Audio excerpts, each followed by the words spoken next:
Oh, you know when the trap hits, I might have to lay down a verse here. If I was a rapper, I'd freestyle to this. I don't know what I'd say, though. What's up, everybody? Welcome to the live stream. I'm going to kick things off here. The views are up. The comments are in. I'm not going to waste a lot of time tonight. We'll get right to it. That's the other part. I always start these at a certain time, like, okay, it's just gone 8:20 here in California, 11:20 out east. And I'm thinking, all right, I'll be on here for an hour and a half. Then I'm on here for 3 hours. Drop the beat. I'm telling myself to drop the beat. I'm the person controlling the sound here. Anyway, ooh, didn't know that was coming. Anyway, let's dive into the chat here. Let's see what we got here. First one from Falcon Strike. Brody, do you still fly? Falcon Strike, it's been a while, unfortunately. It's not lost in my mind. It's just that I don't have the time right now and all the resources and all the abilities. Just I'm very caught up in life right now.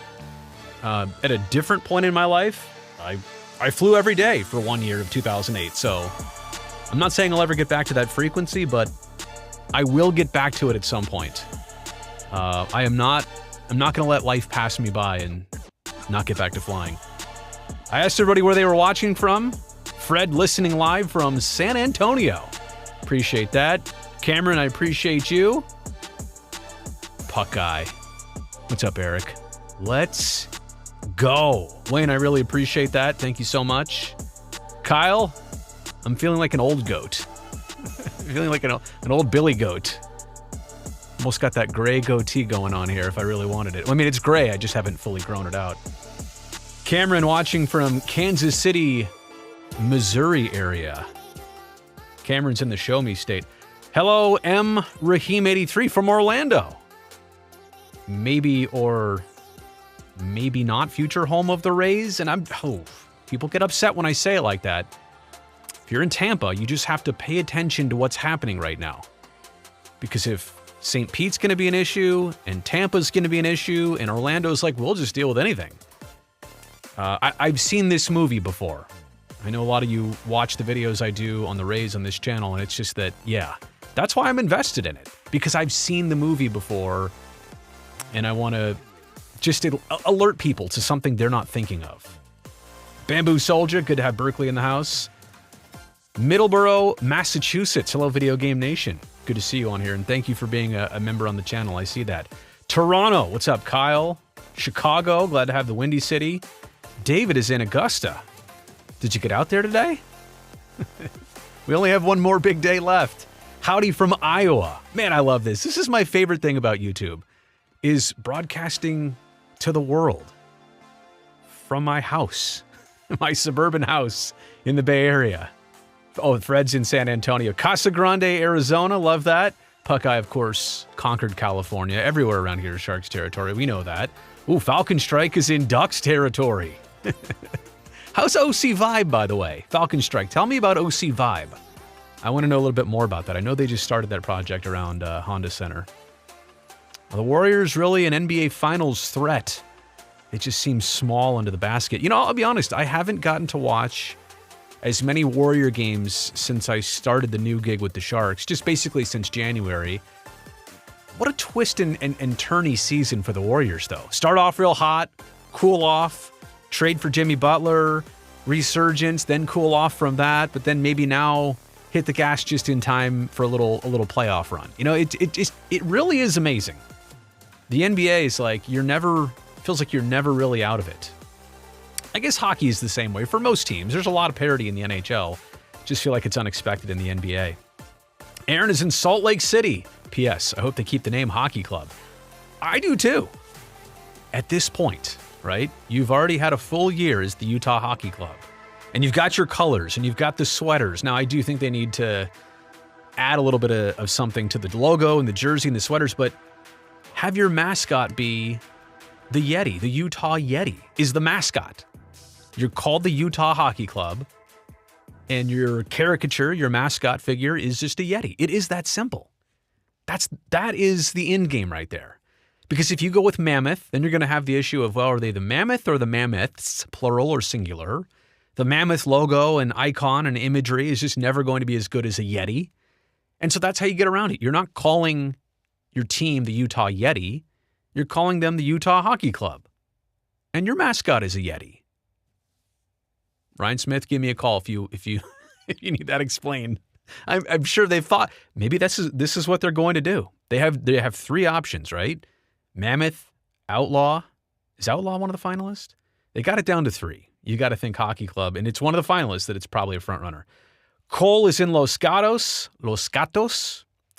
Parallel League from Ohio.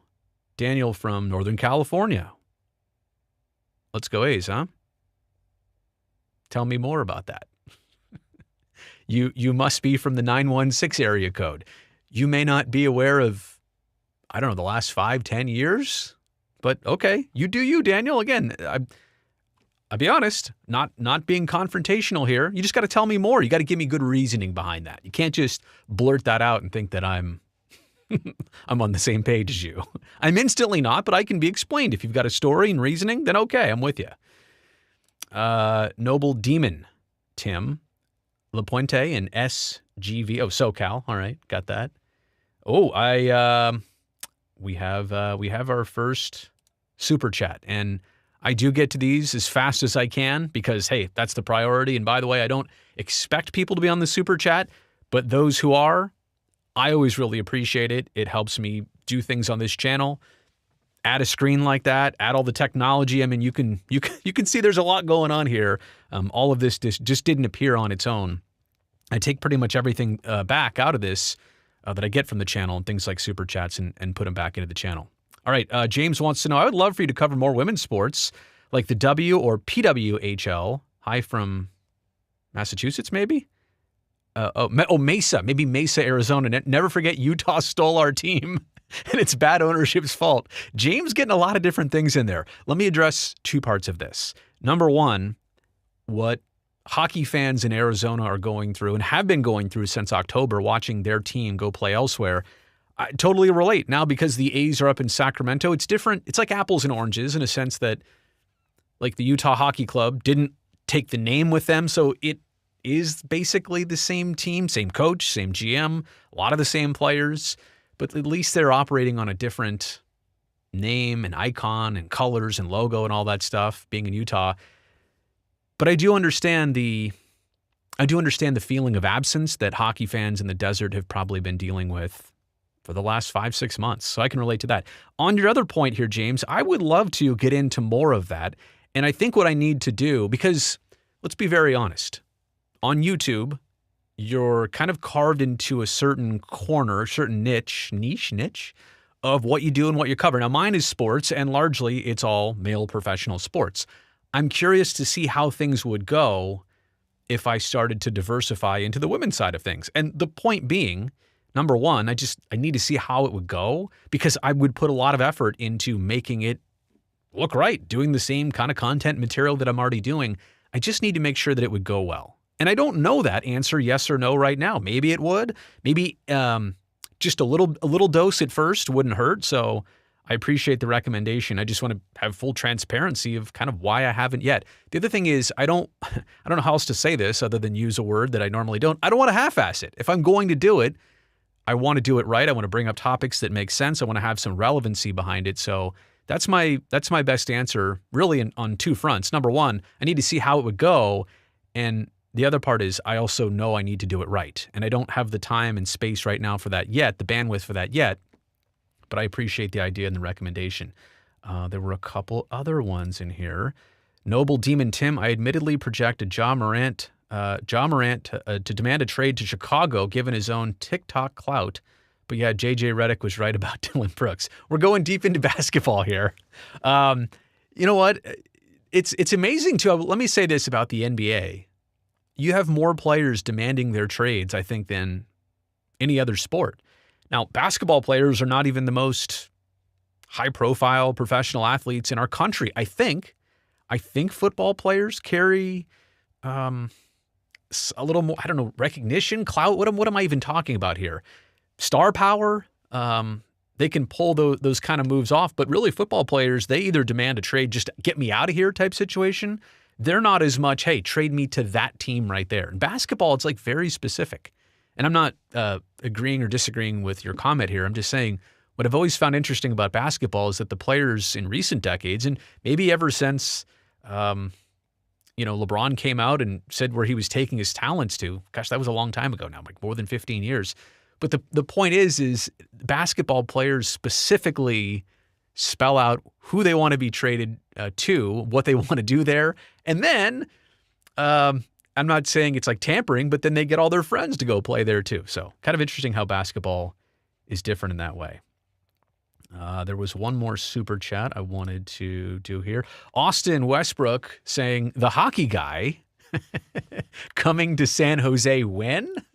So I don't know if you saw this, Austin. Obviously, you're in tune with the Sharks because you know that Steve Dangle recently came out and his whole podcast crew came out. And then Jonathan Becker, our team president for the Sharks, kind of put it out there on Twitter the other day. Who would you like to see next? And of course, I don't normally reply to our president's tweets or whatever. I don't know that I need to get in that space. If I want to say something, I'll text him. But I threw the hockey guy out there because I wanted everybody to see that I'm pushing for the hockey guy. Shannon is awesome, the hockey guy, Shannon. If you don't know who I'm talking about, find his channel. Maybe after you're done with this stream, the hockey guy. He's here on YouTube, 350K in terms of subs. He just does such a good job. He doesn't have all the bells and whistles of a studio and a set like this. He doesn't need it. It's Shannon and a whiteboard and welcome back. Isn't that what he says at the start of every video? Welcome back. So hopefully soon, hopefully next year, it would be great to have him out here. Honestly, I don't know. He makes a lot of trips to Anaheim because he also goes to Disneyland in the same stop. We don't have Disneyland here in NorCal, but we'd find a way to make it work for Shannon. Fernando on the super chat. Howdy from Fort Worth, Texas.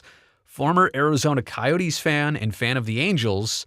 Thanks for all the coverage of the Coyotes and now my Angels. And you know what, Fernando? The Angels situation is not volatile yet, right? Because Anaheim has shown that they can do things like look at the OC Vibe project. They obviously work with Disney and Disneyland on a number of things. So Anaheim is not one of those stuck in the mud type places. It's just that the Angels and their ownership and Artie Moreno, they seem so focused, so laser focused on trying to keep getting good deals, trying to obtain that land. But then they said they were going to sell the team, then they're not going to sell the team. It's clear what they want to do.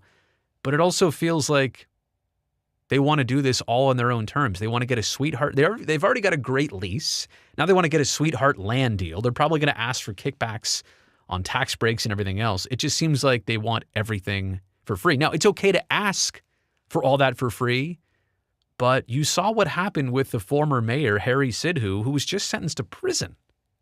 Because whether he was collaborating with the Angels and their ownership and their front office, whether he really was conspiring with them to give them information, leak out the city's own information to the team in negotiations, reportedly, then like the Angels must have been part of that at some point too, right? It doesn't seem like they're operating in good faith. They don't allow, I just did this video today, it's going to come out pretty soon. They don't allow the city of Anaheim to inspect Angel Stadium? What? They lease the place for $1 a year. And then they tell the owners of the stadium, the city, you can't come inspect it. That seems like shady business going on for me. So we will see. We will see how it goes with the Angels. But it's a situation that it's not volatile now. But give it another 2 years, and if there's no progress and no change and nothing happens, then I think we start to get into the uncomfortable territory. That ballpark's going to be 60 years old, and once the Angels see what's going up across the freeway with OC Vibe, they're going to get even more antsy and frustrated and motivated to do something in Orange County or elsewhere. That's the other thing. The Angels are staying in Los Angeles, in the Los Angeles area. I know they're not in Los Angeles, but they're staying in Southern California. Where else could they go and get enough land to do what they want to do? Or maybe just get enough land to build a stadium on. Forget the ballpark district. Long Beach was suggested. Maybe that's a possibility. I just think there's too many right things in Anaheim. There's too many good things going on at that spot. Sure, develop it, but it has to be done at the right price. The city has to make out of it pretty well. And the Angels will make out of it well too, but I think they just want everything and expect expect everything at the same time. Noble Demon again. I appreciate you on the super chat. Dylan Brooks to China memes still remain valid since Houston is still the most popular U.S. city in China. See, I don't even know what this is referring to. And maybe I'm just an old man here. I don't even know what that means. So I wish I had more for you, Noble Demon, but I don't. The 2021 World Series champ KJ. Do you think the NHL will expand and give Atlanta another chance and win? I want my Thrashers back. Well, I do think the NHL is considering expansion, but 32, which they just arrived at, is such a perfectly symmetrical number. Why is that? 16 teams in each conference, 8 teams in each division, 8, 8, 8, 8, 32. 16 plus 16, 32. 16 out of 32 teams make the playoffs. So what happens if you get to 34 teams? Do you have 17 teams in the playoffs? No, you can't. That doesn't work bracket-wise. What happens when you eventually get to 36 teams? Do you really expand to an 18-team playoff? And even if you do, right, then it's 9 and 9. Like, that doesn't work either. 32 is perfect. 8 and 8, and 8 and 8, that's 8 times 4. The playoffs are, that's what I was trying to say, 8 and 8 for the playoffs, right? That makes up the 16 of 32 teams. Don't try and do math here on the spot, Brazil. But the point is that I think that's a consideration. I think, yes, of course, the league would want to get some of those expansion fees going. I mean, if Vegas was like a couple $100 million and was Seattle $600 million for the expansion fee, you'd have to think that the next expansion fee that comes out is probably getting pretty close to $1 billion. Times that by 1 or 2 or maybe 3. So in my opinion, the NHL just needs to do this. They need to have a plan of expansion, right? So at 32, if they say they're going to add 1, that can't just be the plan. The plan needs to be, here's our 15-year plan or 10-year plan to expand by 2 teams or 4 teams. They're going to do an even number, but they just need to decide what cities, what years, and they don't need to maybe even declare this, but I hope behind the scenes that's what they declare. To your point about Atlanta, I don't know. It's for me, and the idea of where they're going to build that arena, I believe like 40 miles north of downtown Atlanta. Is that the same one that we're thinking about here? I know there were multiple sites considered for Atlanta and a new arena. It would have to be sold to me that this is going to work for a third time and be different than it was the first and second time, which I realize were a couple decades ago and then like last decade or 2 ago. So it would have to be spelled out. You'd have to sell me on the fact that Atlanta deserves a third shot. And I know prior ownership was not great and the situations were not great, but you'd have to prove to me that that market is really clamoring for it. I've heard New Orleans. I don't think that's a realistic possibility. I do think Houston very much is in the mix, and I would hope, like, no offense, World Series champ KJ, I would hope that Phoenix is tops on the list to get a team back, right? It's not that you talk about things not being their fault. It was 1,000% not the fault of fans that the Coyotes left. That was botched ownership multiple times, arena deals, situations, votes that didn't go through. And you know what? The vote that didn't go through in Mesa for the last time, I kind of wish it did. It seemed like it would have benefited that community. You can't get everything, or you can't think that you're going to, not give anything to get everything back. I think Mesa would have benefited greatly in that one. So long story short, in my mind, I like Phoenix better to get a team back. I think Houston makes a great case. And I think Atlanta, for me, is like third on the list. And I don't mean to knock you. If you want my take, that's my honest take. So I appreciate you on the super chat. Hopefully you're not too upset with that. Were there some other ones here? Austin says, we may not have Disney, but we have Great America. For now, I heard Great America is like legitimately now finally closing. How many years have we heard that almost called it Paramount's Great America? We've heard so many times, it's going to close. It's right around the corner from closing. And then now I think for real, I think it actually is closing sooner than later. Bromley Lowe. Hopefully I'm pronouncing that right. If Howard Cosell fought Bob Costas in a no-holds-barred cage match, who comes out alive? All right, well, first off, Bob Costas is still standing. But on that note, and I love Bob Costas, he's my dude. Bob's not the biggest guy. Now that I don't know that I've ever shared this. Bob was a guest here on my YouTube channel. And a couple weeks after we did that, he was in town in San Francisco for the NBA All-Star Weekend. We got together and had a little lunch in downtown San Francisco. I met Bob. And I'll just say, as a little fellow myself, Bob and I are of similar stature. See, I'm getting so flustered here. So if Howard Cosell was a big dude, and I don't know, I never saw him in person. Obviously, just age and lives never crossed paths. If Howard Cosell's a big dude, I would just instantly say he's probably got to have the advantage there. And if you think about Howard Cosell, you got to probably think that he was a bigger guy than normal. Is that a imitation is the highest form of flattery? I don't know if I did a good job there. I'm sorry, Bob Costas. You're my buddy, and I appreciate your mentorship so far for the last handful of months. But I think maybe Bob would disagree. Maybe Bob will see this. That's how he found me. Bob Costas found me. And if you don't know what I'm talking about, by the way, I did a chat with Bob and posted it here on the channel maybe about 2 months ago. I think we recorded that maybe in January, at the end of January, beginning of February. And Bob and I got in contact, I want to say maybe November of last year. He texted me. I was actually sitting right here. I just finished recording some videos. I got a text, crazy number, or a number I didn't have in my phone. I think it was a New York number. Hey, Brody, this is Bob Costas. What? No, that's not true. It was true. We talked on the phone maybe the next day, something like that, and then I knew. So, and I didn't ask him to be on my YouTube channel here instantly. We talked on the phone, and I said, you know what? I don't want to ruin what a good chat we had by me asking you for a favor. So I'm going to wait like 2 months, and then I'll ask you for the favor. And I did. I waited until 2025. Bob Costas, I got to say, great guy. And I know that saying is out there, don't meet your heroes, which I get. Like, I understand sometimes you never know what a person really is versus how they're portrayed. Bob Costas is a real one. Like, what a great dude. What a great dude. All right, there are some more super chats here, and I don't know why I'm not able to see. Oh, here we go. Chance, I really appreciate you for being here in the super chat. Okay, I can see you're a Giants fan. I see a Jung Hoo Lee reference on here. I can't wait to see what this question's about.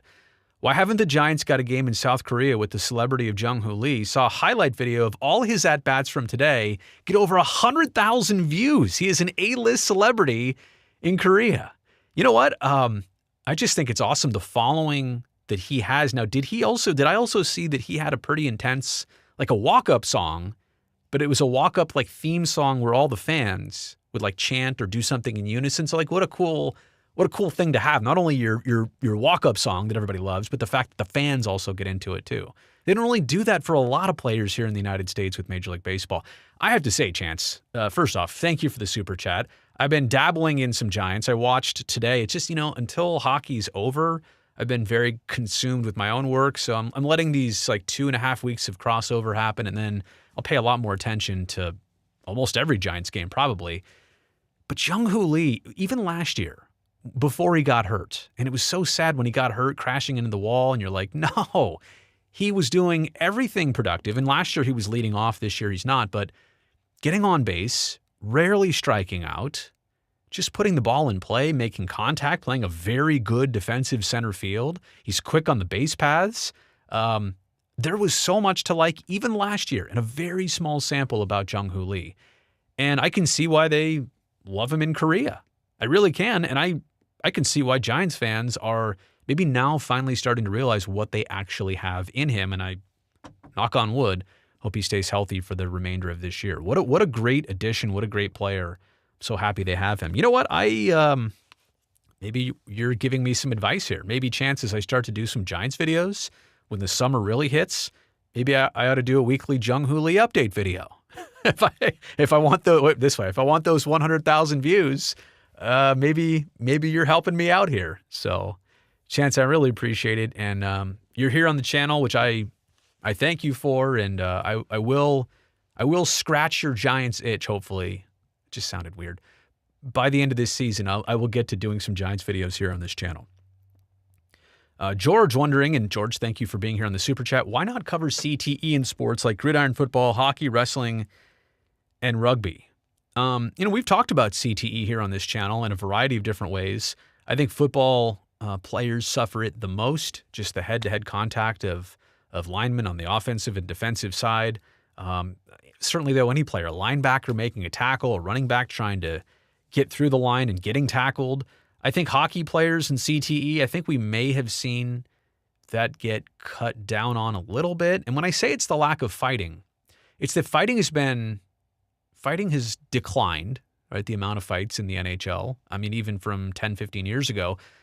But really, for me, it's not even the physical contact of a fist to a head in fighting, although that still is an issue. The real big thing for me with fighting in hockey is when two players are wrapped up at the end of the fight, and then they both fall back or one falls back, and it's the back of that player's head. Now, their hands are tied.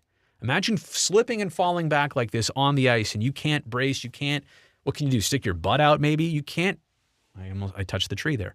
You can't protect yourself. You can't protect this area. Your bucket might already be off because that's part of the fight, right, as you take your helmet off.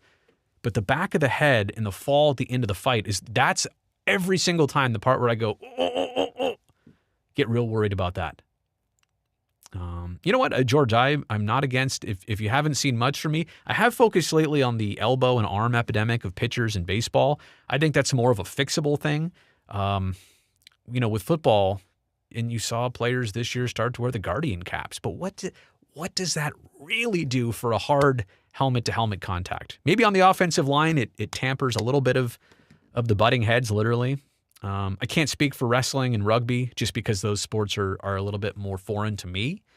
But I appreciate the suggestion, and I'll definitely keep that in mind for future videos. Sheldon Jackson, which cities should get NBA franchises, and which teams would you have move conferences, in order to get it to 32? Okay, so what I'm going to have to do is pull up the current alignment right now. Like that second part of the question is the hard part. The easy part for me, I'll tell you the next two cities right here, right now. You ready? Seattle and Las Vegas. Seattle, Las Vegas. Seattle, Las Vegas. Now what was it? Oh, I see it was doing that over there. I say this because Seattle never should have lost a team to Oklahoma City. And Las Vegas, I do think, is a market that the NBA would do really well with. I really do. And I think there's two ways about this. Whoever buys an expansion team for Las Vegas, they're probably going to want to build their own arena, have their own situation, which is crazy, right? You would have a football stadium that seats 70,000, T-Mobile Arena, which is less than 10 years old. It's off the strip just a little bit. That seats like, 17, 18,000 maybe. And then you'd build another indoor arena. You also have the Thomas and Mack Center. You also have the Event Center at Mandalay Bay. You also have the Bud Light Arena, wherever the Las Vegas Aces play. You've got so many indoor venues. It's like, would you really build another one for a basketball team? Maybe. But I don't know. I've been looking at tourism numbers in Las Vegas, and everything is down and declining. And I'm not saying it's terrible, but it's not where it was at a peak 6 months or 8 months or 12 months ago. But I do think that Las Vegas would do well with an NBA team. It's in the winter months. It's indoors. It's only 41 home dates a year. It's only 17,000 fans, right? They could use the arena probably for other things, but that's what I think. And then Seattle, I mean, the Sonics left because they couldn't find the resources and the ability to fix up Key Arena. Well, guess what? The hockey team was able to do it. It's now Climate Pledge Arena. And I was just there less than a year ago, walking the grounds of Seattle Center, and people are still wearing Sonics gear. And I know that's got to feel weird, right? That they lost their team. At least they didn't lose their team's identity and their name and their colors. They can still wear that proudly. But can you imagine someday if the announcer says with the players out of the tunnel, "And here are your Seattle Supersonics." Like like that. Like how, you know how nuts people are going to go for that? When they actually see that all over again. It'd probably be like, I mean, you're going to see tears. You're going to see all sorts of emotions for that. So just to recap, Las Vegas, Seattle now. You're putting 2 teams out west. So who do you move from west to east? I feel like I got to look this up here. I go to the NBA standings. I'll pull this up on my screen here for you in just a second so that everybody can see what I'm looking at here. All right, so that's the playoff picture.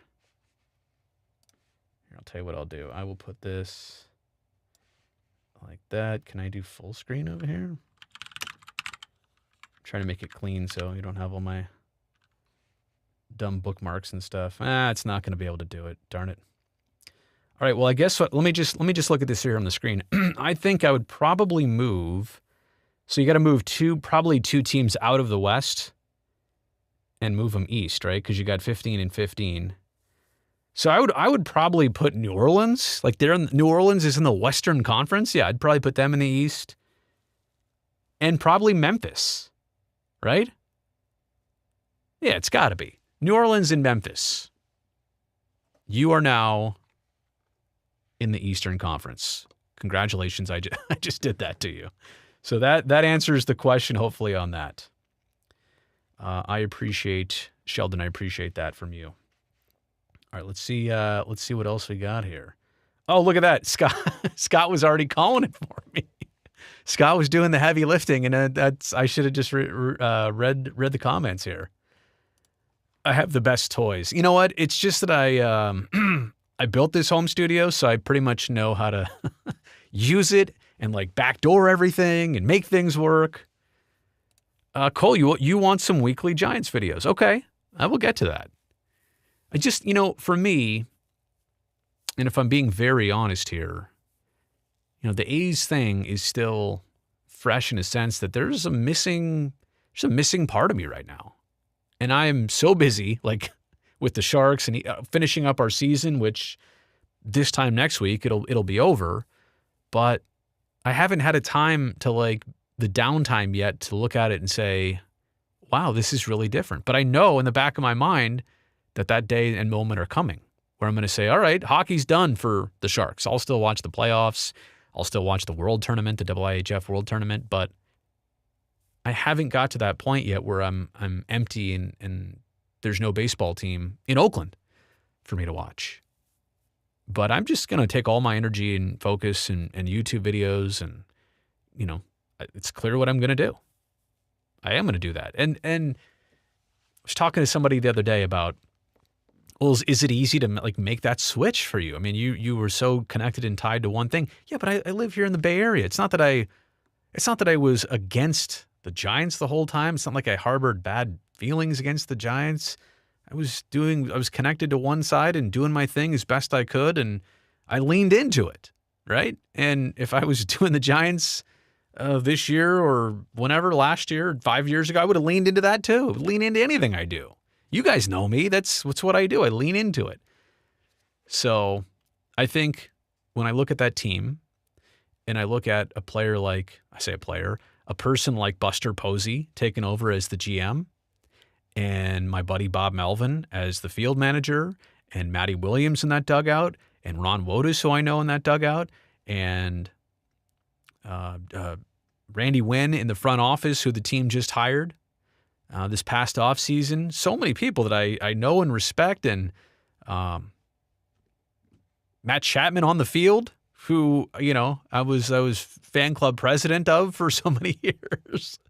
So the bottom line is it's not that hard for me to say, oh, well, I can sit down and watch this and feel pretty good about it. And that's just me, right? That's, as I said before, I realize some will not agree with my position here, but I can explain it. And that's my only thing in all this. To whoever said earlier about,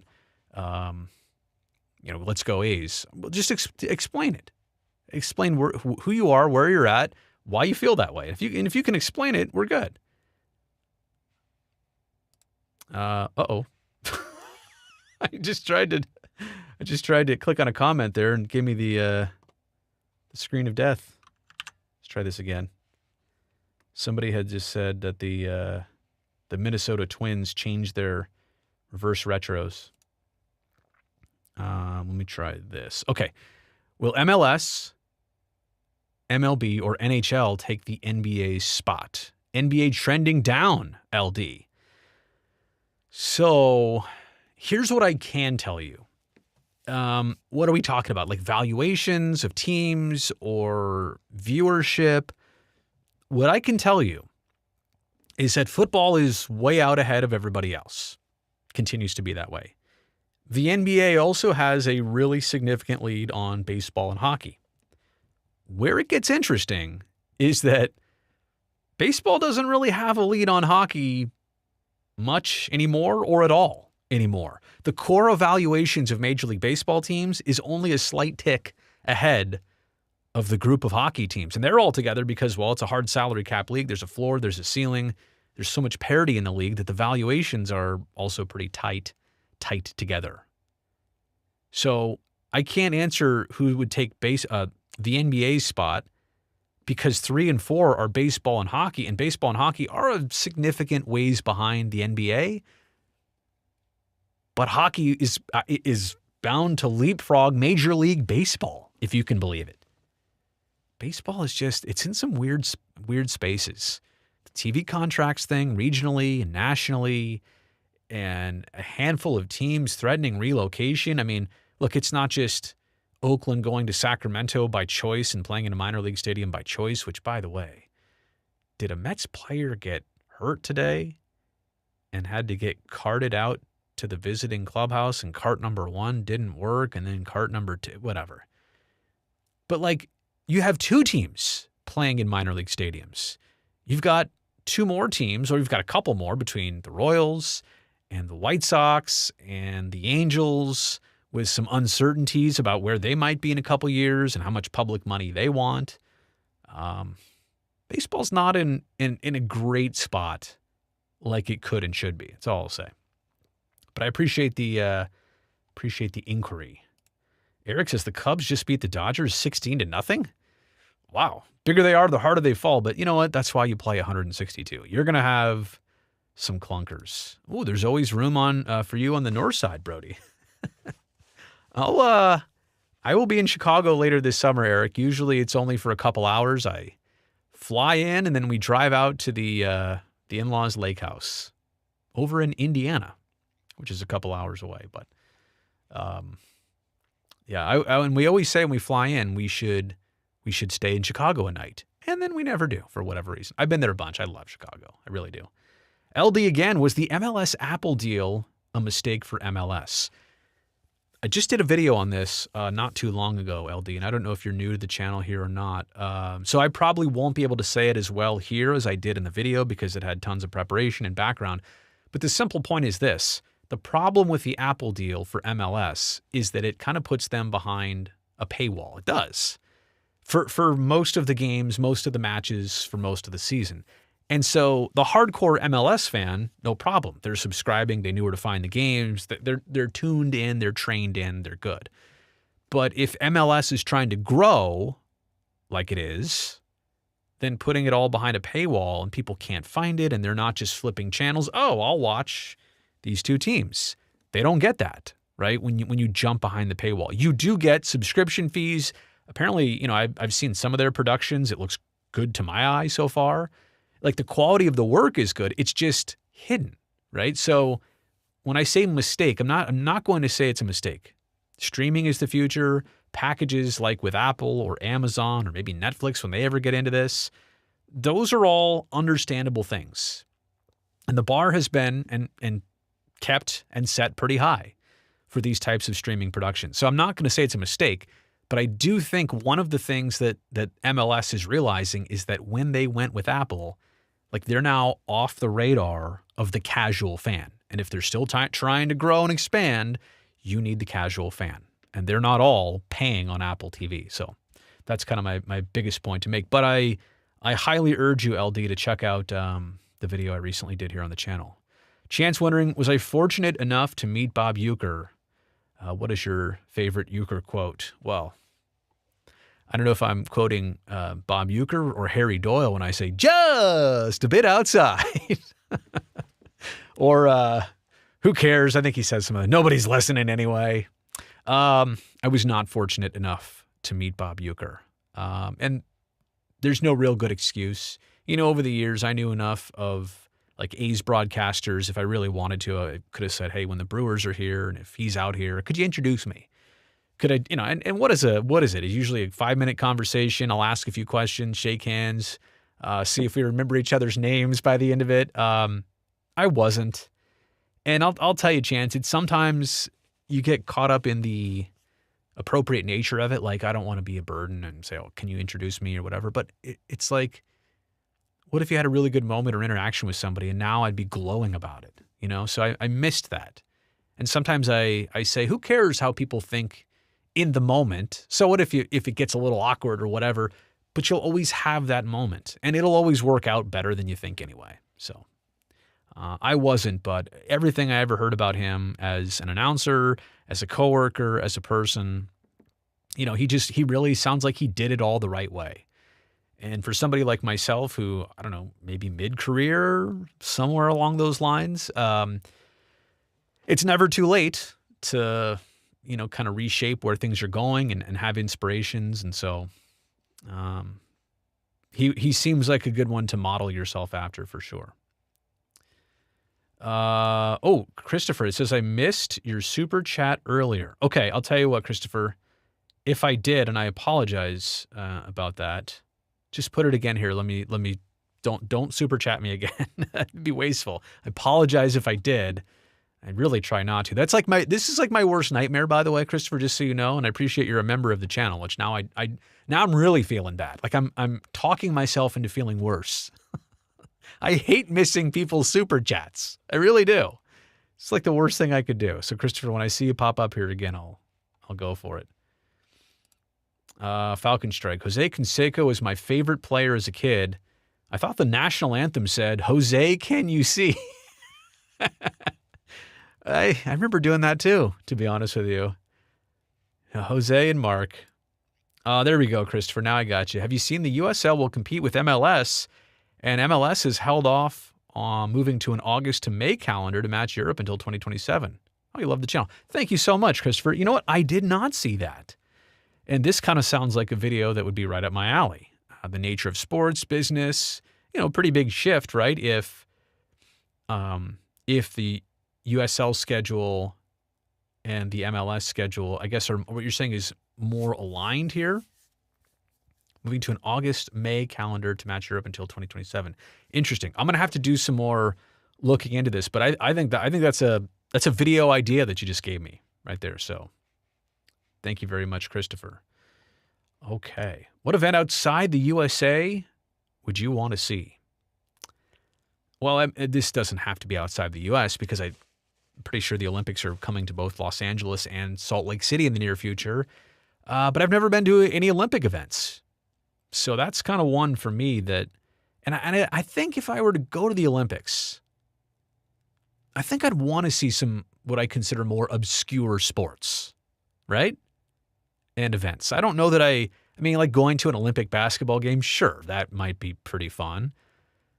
Or watching Olympic hockey, but I've seen some pretty top level playoff hockey or a Stanley Cup final in person. An All-Star game doesn't count. So I think it would just feel more sporting like to go see. I'm trying to think of like even curling, for example. I've never been to any curling event in person. Do they do skeet shooting? Like stuff like that. Or even beach volleyball. I mean, I've seen organized beach volleyball. Like if you go to Santa Cruz, I don't know that I've ever seen a full-on event or like what they had in Paris, where it was like the beach volleyball court was in the shadow of the Eiffel Tower. So I think it's probably Olympics. The other one for me is, and I've been to a couple of Premier League soccer matches. Hopefully in early 2026, that could be on the agenda for me and my wife. It's our anniversary is actually in 25 for 10 years, but maybe we'll celebrate it sometime early in 26. So maybe I'll sneak off to a Chelsea match if we get across the pond. Let me see here. Oh, no. Noble Demon, I missed your super chat earlier and you're back. I'm so sorry about that. Also, more epic Same Market World Series. 89 Bay Bridge Series or 2000 Subway Series? Well, Noble Tim, I have to tell you firsthand that yours truly lived, breathed, and was so fond of the 89 Bay Bridge Series because I was 8 years old and I went to, I think, maybe both games at the Coliseum. How could we ever get this right? I think the one difference here is that in 89, the World Series was interrupted for more than a week with the Loma Prieta earthquake. And what are the chances that our region got a Bay Bridge Battle of the Bay World Series and then had one of the biggest earthquakes of the last 200 years? Not the biggest, because I think the 1907 earthquake was bigger in San Francisco and did a lot more damage. But like that type of event would happen, and like the night of a game, not an off night, not in the middle of a night, not 2 weeks before, not 2 weeks after, like literally 20 as ABC was doing their open, and Al Michaels was saying, it was Tim McCarver was breaking down a Dave Parker double, I think, a stand-up double for Dave Parker, and then I think we're having an earthquake. I mean, you've seen the scene. So I'm getting goosebumps just thinking about that. So to me, there's no question. To me, 89 was more epic because of what happened and how our area came together and kind of what the groundwork it laid out for decades. And now one of those teams is gone. Think about that for a second. The special nature of what I was just saying and the situation, the timing, what are the chances, what are the odds? And then one team wasn't forced out of here. One team just decided to leave. And then blamed the fans for their departure. And the other part about it is like all the 2000s, especially all the 2010s, you had a Giants franchise in San Francisco that was sprinting, acquiring the right players, wheeling and dealing, winning 3 World Series in 5 years. And it's not like the A's weren't trying. They had some good playoff teams. They had some very good seasons and players. But then they just let them all go. Oh, you got Chapman, Olsen, Semien, Sean Murphy putting together a team. Oh, and then we'll just trade them all away. Could you imagine, like, let's say the Giants in 2010 didn't win the World Series. So they had a really fortunate run. Like a lot went their way in 10 versus 12 and 14. Could you imagine after 2010, like in 2011, that's the year Buster got hurt, right? In the collision at home. Let's imagine that halfway through that season, they're like, okay, you know what? Lincecum, you're out of here. Pablo, we're done. Brian Wilson, done with you too. Like just go down the line. Brandon Crawford, right? Yeah, no, we've seen enough. And they just dismantle the team. You can't even imagine that. So, like, you have one franchise on the peninsula in San Francisco that's sprinting. And then you had the A's who were just kind of moseying along and sometimes sitting down and sometimes walking the other direction. So, just super frustrating. I think, I don't know how I'll feel about all of this. Will I feel more different about this or more the same about this, the A's departure in 5 and 10 years? How will I feel? Is it going to sting more? Is it going to sting the same? Is it going to sting even less? Will I have some new thoughts? Will they just be the same thoughts that get recycled? Is the story even over? No, it's not. Oh boy. Let me actually do this right here, right now. I'm gonna change the topic and the scenery here. I was thinking about making a video aimed at Sacramento because I feel like it's not like telling Sacramento what's going on and how you should feel. It's not that. I just feel like they are so caught up in we don't even know how to feel. This is all so new. Let's just root for it because that's the easy thing to do. But I don't even feel like Sacramentans understand the depths of how all this happened and what it really means for them. And if they think they're getting an expansion team, you might want to tell Utah that. You know, the state of Utah, where there's $900 million already approved for a new baseball stadium. Does Sacramento will they ever be in that position? No, they will not. So Sacramento's only hope is to privately finance everything. Like $3 billion of a stadium plus development around it. In Utah, though, there's already a $900 million head start. And Major League Baseball loves having public subsidies. They almost won't do a deal at any point anymore unless there is a public subsidy involved. So my point is, like, what's in it for Sacramento? And I don't want to do the whole video here, by the way. I actually want to prepare these thoughts and like have it come out the right way. But these are all kind of the things flowing in my mind. Like, how is this going to work out for you? You might look bad no matter what happens here. Even if you sold out the place every night and you still haven't even sold out a game to the tune of 14,000? There's 10,000 seats. There's 4,000 spots on the grass. And even when 10,000, I think like today maybe was 10,000 announced. Beautiful Saturday, right? It's not cold. It's not hot yet. These are the days you would think 14,000 to the brim. But my point is, like, is that even Sacramento's fault? They're playing in a stadium that Sacramentans have already seen for 25 years. It's a team that has lost a bunch of games there already. It's a team that doesn't even want to rep your name, your city's name. Anyway, I have a lot to get into on that. So, you know what? I'll check the comments here. But let me know what you think. Should I actually do it? Because I also don't want to come across the wrong way. If I do this video, I don't want people to think, wow, you're just being sore and sour about it. No, I'm passing along what I know to you. I've been in this situation. I've been covering this whole song and dance a lot longer than most Sacramentans would care to even think about. So I'm only trying to bring you up to speed. So, and like I said, anybody in Sac who wants to feel one way or another, like I said before, so long as you can explain yourself, tell me why you feel this way, how you've arrived at these conclusions. That's all I really need. There's not necessarily any wrong answers here. Let's go back here to Chris, the art director. Love your graphics package. Hey, you know what, Chris? Thank you for saying that. I can clearly see that is your thing too, being an art director. And for somebody like myself who did all this, everything you see here on the channel, pretty much I did. Didn't get any help graphically. So I take that as the ultimate compliment. I assume you're a professional or you're professional grade, so to speak. So hearing that from somebody like you makes it even cooler. Appreciate that, Chris.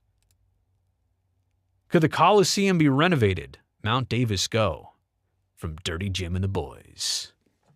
It's Dirty Jim and the Boys. Am I missing what that reference is? I don't even know. I don't think so. Coliseum's too antiquated. It's too much built into the ground. The field level's like 28 feet below sea level. And I think they just finished off at the beginning of 2025 paying for Mount Davis. Yeah. Like they just finished. It's now finally free and clear. So I don't think so. I mean, could it be renovated so that they only mostly use it for soccer? Yeah. But then the problem is it hard to use for cricket? What if you want to bring motocross in there or monster trucks? Sorry. So I don't think you want to commit too much to it one way or another. I think you kind of want to just leave it be until it's time to take it all down, to be honest. And that, that realization, just kind of, it makes me feel a bunch of different ways. In fact, you know what? I'm going to take this opportunity here. Wait, oops. Here's what I want to do. Just want to take this quick opportunity. If you haven't seen this video yet, did it on the channel, I don't know, back in October. And let's see here. See if I can do this here. Turns, he throws, and it's swung on a ground ball to short. Taken there, Pennington's got it. He throws a perfect game. Dallas Braden has thrown a perfect game. The A's have beaten Tampa Bay 4-0. I mean, the kid from Stockton has done it for the A's. The memories, right? 2012. He's going to drop it. He's going to drop it. And he dropped it. He dropped it. 1 run scores. 2 runs score. A's lead 7-5. Hamilton dropped the ball.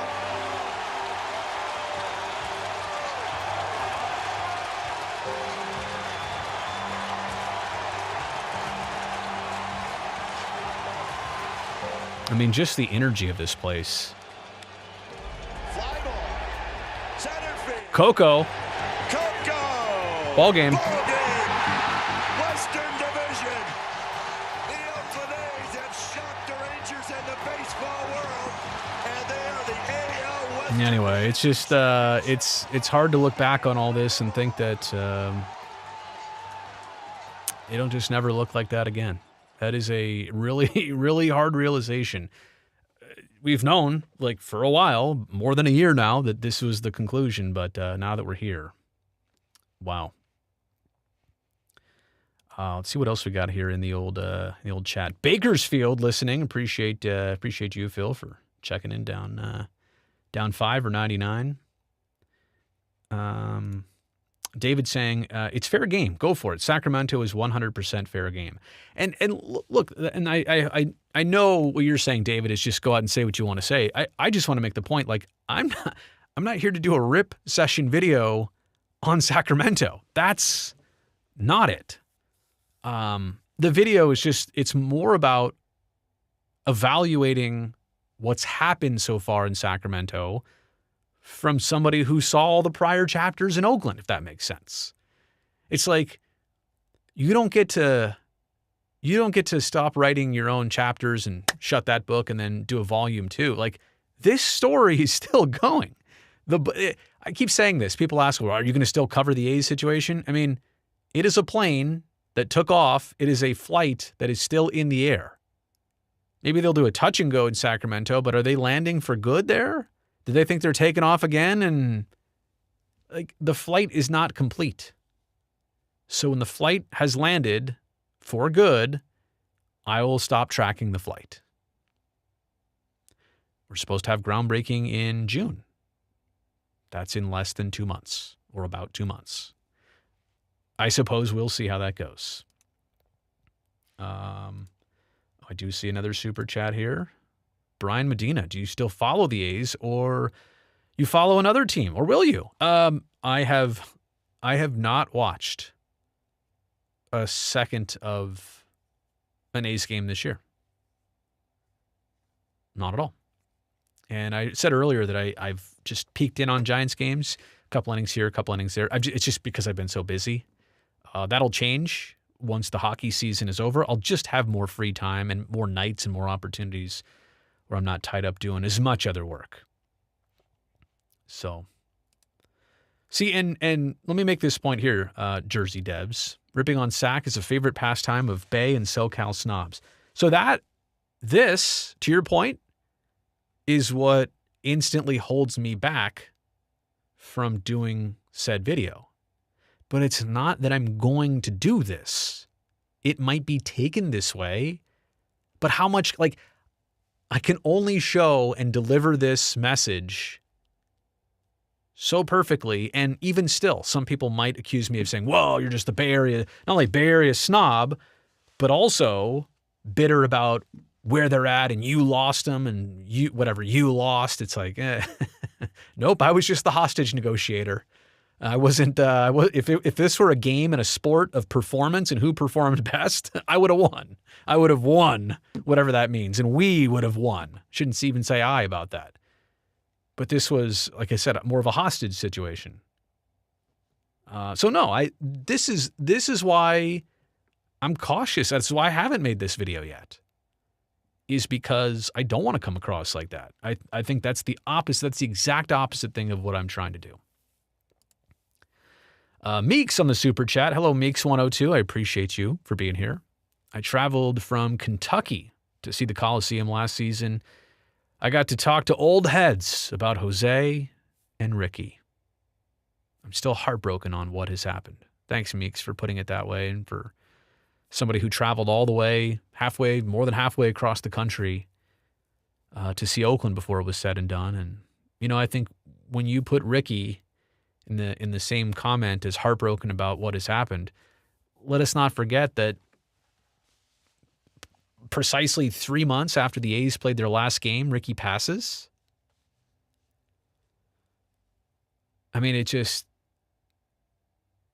unbelievable. And eventually when they do a 30 for 30 or write a book on this, by the way, I've been propositioned to write a book on all of this, the experience of all this, just because I've got enough connections and I've kind of compiled it all in my brain, and maybe I'll do it someday. It's just the appetite for it right now is probably not tremendous, but maybe someday. But the fact that, like, even within the last handful of years, Roy Steele is the longtime PA voice of the Coliseum, and he had to step down, and then Dick Callahan jumps in. Dick's a legendary voice in the Bay Area, and they both pass away, 2020 and 21, I want to say, right around there, within a handful of months. And then Ray Fosse passes away. And other players have passed away too, but, for Ricky to be gone, it's pretty unbelievable what has happened, the course of events for somebody, if you're loyal to the A's and you loved the A's and they were your thing, and it's like you just keep taking these out of nowhere shots, and then the team leaves, and then Ricky dies 3 months later. Blue Rincon, if I'm saying that right. The Yankees have not done anything to honor Ricky. Is that true? One thing that touched me was when the Blue Jays played their home opener. I saw them do a tribute to Ricky. Now, of course, he was there in 93, won a World Series with Stu, by the way. But if the Blue Jays did one, you would think the Yankees have. How did the Yankees miss out on that? Thank you, Blue, for pointing that out. I will do a little research into that. I don't know if I'll have an answer for you, but see what I can find. That seems two things. If true, unbelievable, super disappointing. Hello, Marky. Or Vicky. No comment, just the super chat. Okay. You can say whatever you want. I give you a stage. Gary Bettman is stepping aside in 2028. I think he has basically confirmed that, right? Or is it after 28? 29? Wait a second. No, wait a second. Am I thinking, I'm getting Manfred and Bettman confused. And I know Bettman gets booed way more than Manfred. I'm easily on Team Bettman right now versus Manfred. There's no question. Look, in terms of Gary Bettman, like it's a sport almost to boo him and to this and that. I mean, tell me the league has been run poorly. It hasn't. I mean, compared to where look where hockey's at right now, and where baseball's at right now. And tell me, if you had to be commissioner of one of the two sports and the directions they're going, which one do you want to jump in and take the reins of? Yeah, hockey. That's Gary Bettman. Angel David, I think that's it. Who just dopped me up. I don't know what I looked this one up before too. What's a DOP? I'll have to double check on that. Anyway, I appreciate the super chat. It looks like a lot. 250 dops. I know you talk a bit about this, and I don't know how much you can say, but the LeBron and Stephen A. Smith situation, I think Stephen A. Smith got it too personal. What do you think? It's a great topic to bring up here. So on my video that I recently did about Stephen A. Smith, I basically said I understood where he's coming from and what he's doing it, how he's doing it, why he's doing it. I think, and I can't say that I maybe have seen all the evidence in the LeBron or Bronny comment situation, but I think the point is there's not too many father-son combos in professional sports. And when a commentator says something about any player, their parent somewhere watching gets disappointed. But in this case, their parent isn't just somewhere retired on a couch or a sofa or a Chesterfield somewhere. In this case, Bronny's dad is LeBron James. And LeBron is going to come right back at Stephen A. Smith. So I think that's part of it too, right? Like, remember, anybody that Stephen A. criticizes has a dad or a mom or a sibling or a wife or girlfriend or husband or whatever. But my point is that when he goes after somebody whose dad has an equal or bigger platform and bigger voice, he's gonna pop right back at you. So I'm not here to say that Stephen A. crossed a line entirely, but to basically I think what he did was call LeBron out for having the Lakers play his son and basically put his son in an uncomfortable position. Like, he's not ready for the NBA. You're doing this selfishly. I think that was the criticism. That's not what I'm saying. I think that's what he said, and that's the criticism.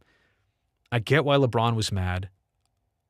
I think LeBron probably should have handled it more in private instead of calling him out on the court, but LeBron wanted to make an example of Stephen A. Smith. So it's one of those situations where something was a little messy to start with, Stephen A. LeBron was a little bit messy in his handling of it. And then Stephen A. kind of laying off and then saying, you know what, no, I'm going right back at this. Nobody has taken the clean cut on this. Nobody has done the immaculate work on this yet. That's probably the best way I can. It got too personal for LeBron, right? It's as simple as that. All right, let's see here. Did I? There were some more. There were some more super chats here that I missed. Oh, Falcon Strike. I appreciate you, Falcon Strike. Bedard. Can't even finish the sentence. Bedard to San Jose 2026. He might not resign. I think this. If you look at Connor Bedard's situation in Chicago, and either Macklin or Will in San Jose, I mean, Will was still a number 4 overall pick. We're not talking about a fourth rounder. We're talking about a 4th overall pick 2 summers ago. Connor probably looks over and says, I wish I had somebody my age of my similar skill set to go through this with. And you know what? If you go watch my interviews with both those young men, Macklin and Will, on the Sharks YouTube channel, which, by the way, I'm going to make a video coming up pretty soon with clips of Macklin and Will interviews, but just clips. And to make sure you watch the full things on the Sharks channel, and go subscribe to the Sharks channel. But I had both of them talk about each other in a sense of how lucky they know they are to have each other. Connor Bedard in Chicago, same situation. The Hawks lose a bunch. Bedard having a good season, but maybe not like his rookie campaign, but a really good season. But the frustration, the body language. Now he's tired of losing. He's not seeing the movement. He has nobody to bond with necessarily that's like in his same realm and sphere. So I think we can probably overblow this too easy. Like we can exaggerate on this too easily. But I do think there is something to the fact that Bedard he's not like 1,000% thrilled with where he's at and how things have gone so far. But again, you have to understand the way he got drafted and who he went to and the situation, like their team's positioning, it was going to take a while. And this should be no surprise to him. But I think that doesn't make him any less frustrated. That was a good one. What do you think is the future for the torpedo bat? Auburn. I appreciate this comment. I appreciate you for being here in the super chat. Will it be made illegal? What if torpedo bat players start breaking records? So a couple weekends ago, first full weekend of Major League Baseball, right? I hear about torpedo bats. I instantly make a couple videos. I tell people what they're all about, who makes them, who is behind them.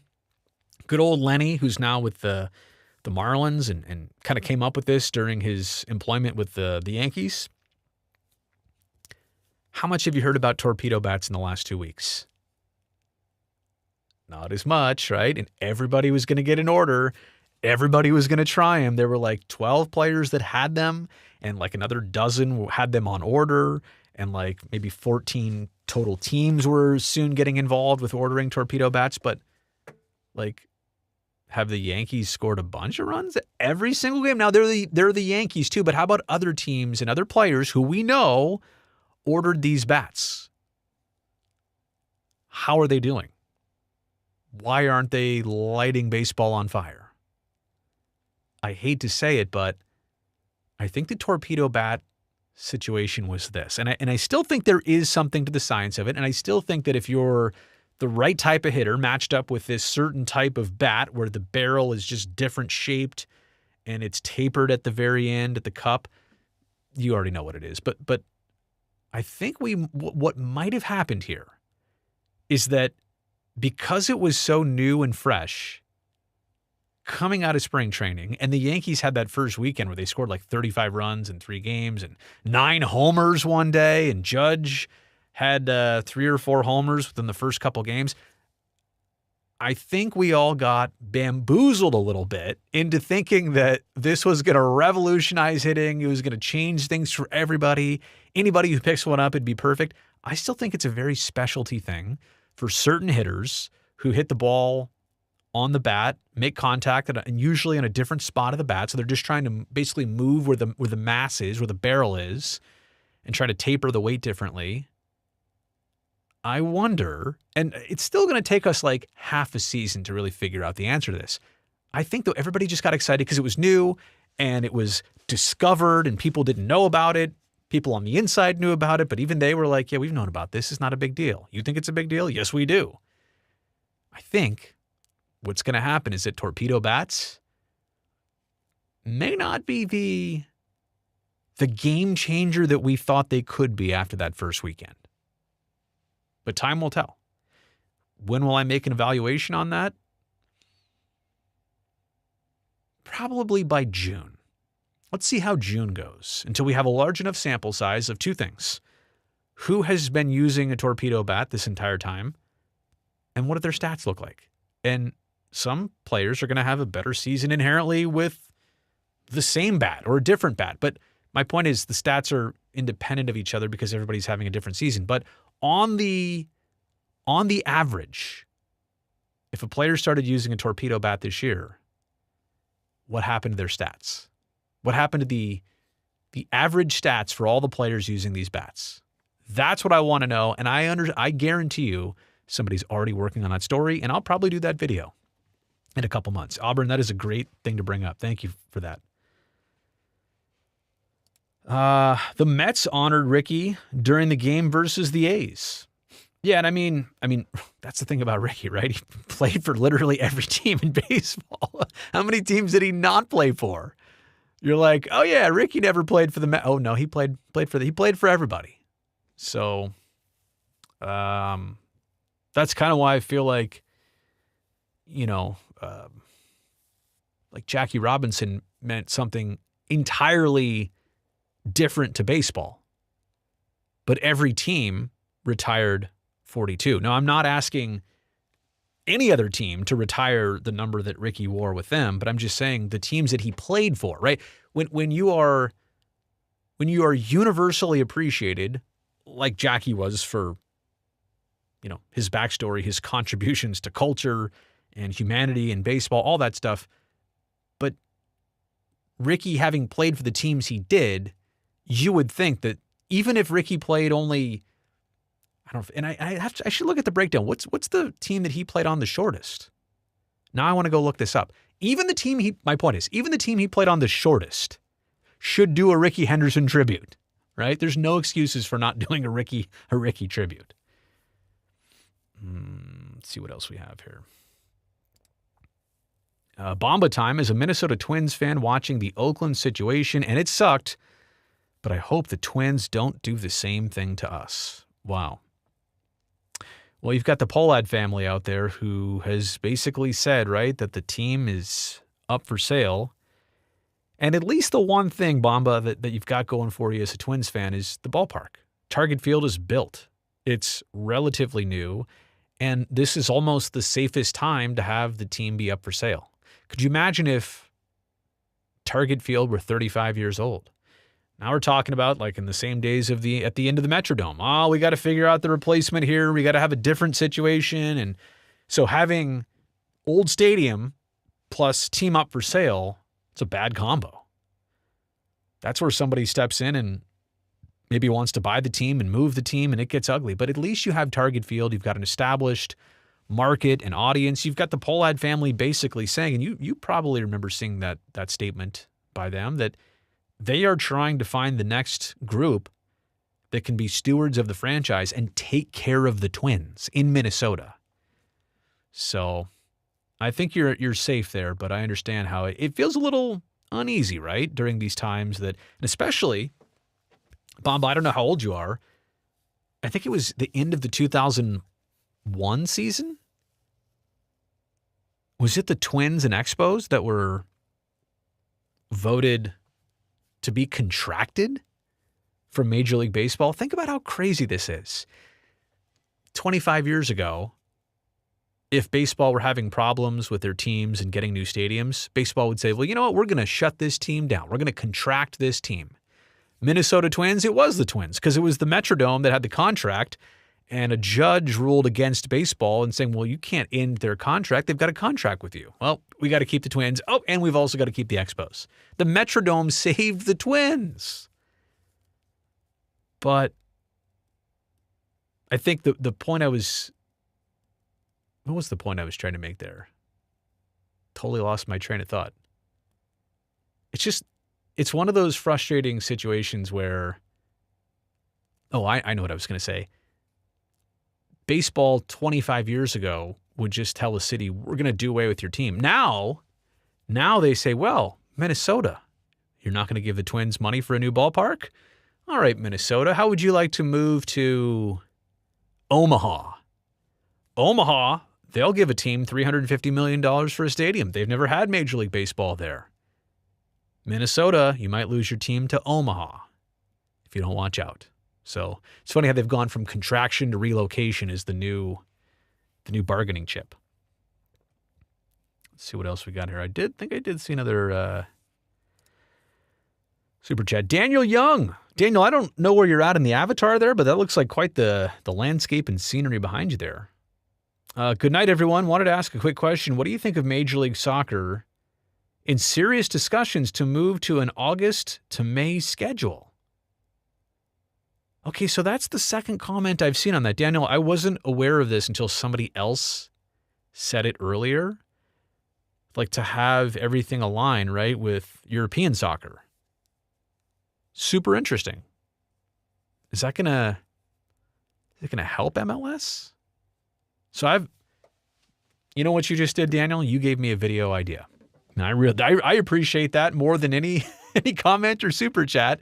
Because now I'm going to write this down. I'm going to dig into this, figure this out. I didn't know much about this. It kind of went over my head. But I think there's a lot to this. If true, I mean, that's seismic in the shift. But I don't know the instant reasons. Like, what are the pros and cons for MLS in aligning with European soccer and their schedule of like August to May? Plus, then you got to deal with you're going up against the NFL. At least how they have it now, like spring into fall, it's obviously not in direct conflict. It's interesting. Blue misses third person Ricky speak. You know what? Ricky misses Ricky speak. Shout out Ricky. Ricky played for the Dodgers for a hot minute. Yeah, I mean, I think Ricky played with everybody. I think Ricky was on my high school baseball team, too. No, he wasn't. He's much older. Why didn't the A's go to the Aviators ballpark? You tell me. Great question. It's so great, right? Probably has clubhouses right under the dugouts. Probably has bathrooms in the dugouts. It's already in Las Vegas. You only have to make one move. If you're going there anyway, just go. Set up your new offices down there. Have some temporary offices in Summerlin. You got me?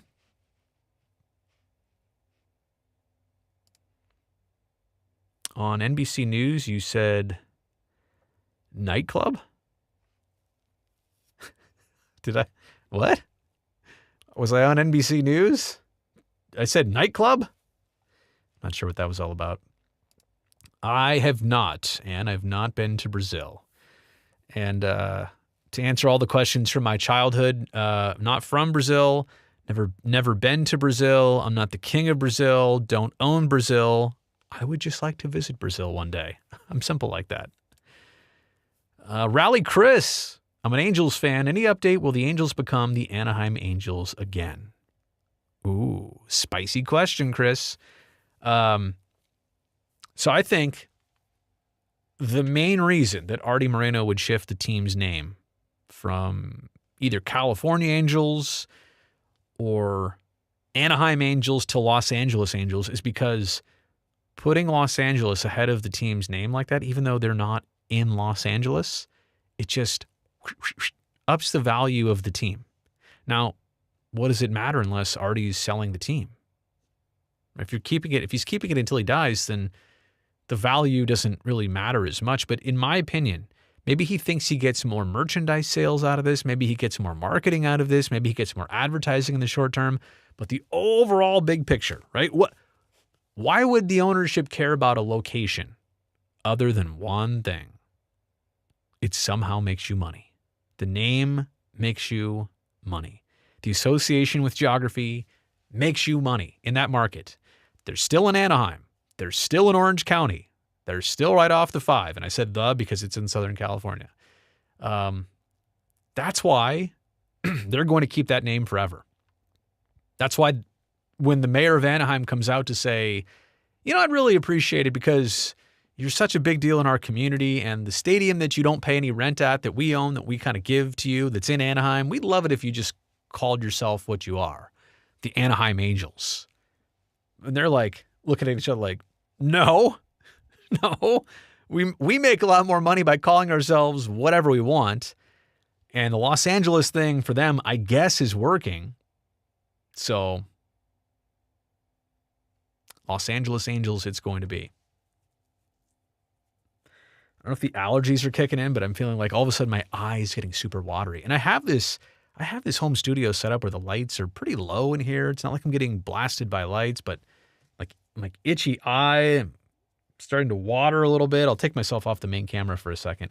Oh no. Northwest Ken, I skipped your chat. I'm terribly sorry about that. You didn't need to do another super chat. So I'll tell you what, Northwest, you should just throw another one in there. Let me make sure I find this one. Let me get to your question. I apologize about that. That is my bad, buddy. All right, let's see what else is here in the chat. Yes, that is true. The A's and Aviators have different owners, but the A's and Rivercats have different owners. So there's an affiliation, right? Like it's the A's AAA team, but it just so happens to be a brand new, beautiful stadium in Summerlin, like 20 years newer than Sutter Health Park. Sutter Health Field? Sutter Health Park. And you've got the affiliation. It's where you're going anyway in Las Vegas. It's way more suited for Major League Baseball, right? So not a lot of that made sense. Brody made videos about the Angels, including one about an open letter by the current mayor. Yes, I did. I've got another one coming out in the next day or two. I think it might be coming out on Monday. There was a recent audit of Angel Stadium that it's basically said two things. The team is preventing the city from doing inspections on the stadium, which blows my mind. Like they can't even come in and inspect the building they own. And number two, the team is supposed to report how much they make on ticket sales and then give the city some of that revenue. but the team never provides the city with any like receipts or any proof, any documentation of like, well, here's how many people attended our games and here's how much we do or don't owe you. It's all on a trust system. That's a lot of trust. It's like, no, I don't owe any taxes. You got to just trust me. Promise. I did the math. Okay. Let's see what else we got here. I missed Northwest Ken's chat. I'm looking for a Northwest Ken comment here, and I don't see one yet.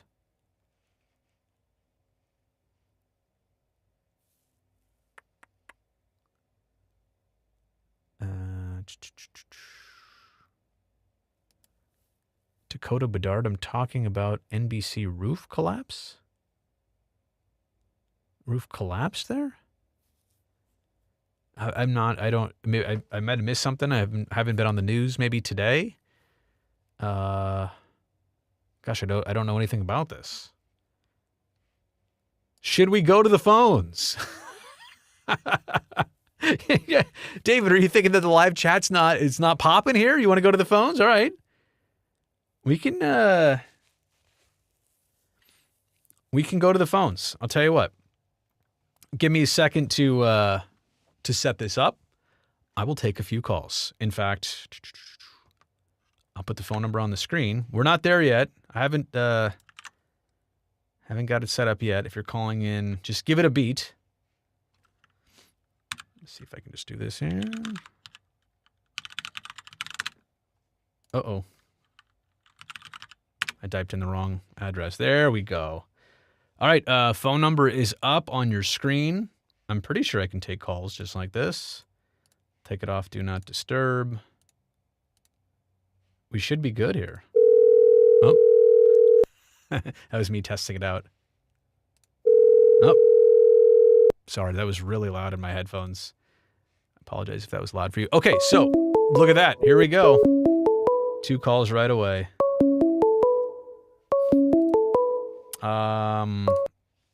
Hello from the 706. Who's this? Well, hey, Brody. It's David from the 706. David, were you just telling me to open up the phone lines? Oh, gee, was that me? Wait a second. What are the chances that you say that and then there are actually a couple calls all at once? I randomly picked yours out there. I saw 706. Well, I said, let's go. So yeah, 706 and home of course, this week, the Masters tournament. There we go. So you didn't get out there yet. You're saving it for tomorrow or today. Let me tell you, getting tickets to the Masters is like harder than winning like the Powerball at the Mega Millions. It is like insanely competitive to try and get tickets. What's the process on that? I know there's a lot of antiquated traditions there, and I heard that even getting tickets was kind of old school. How you get them and how they do it, right? So it's a bit of a mixture of things. Obviously, like a lot of people who have like lived in Augusta for many, many years, you know, they got tickets back when like their grandfathers or whatever knew somebody, and they've been getting tickets for decades. Right. Then you've got, you know, some other people that you're maybe new to the area, or, you know, they try and get tickets every year. There's basically a lottery. You go on the Masters website and you fill out a form.